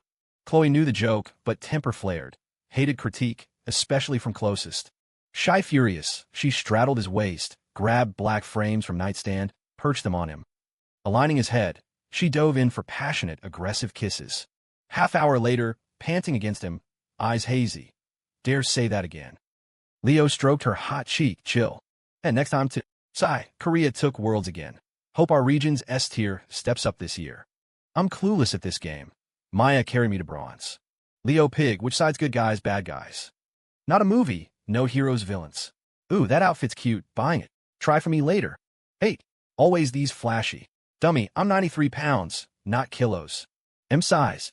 Hey Leo Pig, this suit fits you sharp. Not big on formal, grab casuals. Nah, no glasses, my vision's fine. Maya's pair lasts forever. Oomph. Who said for you? Now. Couple spats flare fast, fade fast. Neither sweats small stuff into blow-ups. Why so many breakups? Neither yields, competing for stinkiest attitude. Stifling vibe, even best bros bail. Chloe's thunder renegade, but big picture? Leo coaxes, she melts the kitten. Half-hour tops. Coaxed and charmed, she snuggled, scrolling TikToks together. Alright, Leo Pig, your birthday's soon. Chloe pillowed his arm, hitting a girl blowing candles vid. She lifted her flowery face, blinking curiously expectant.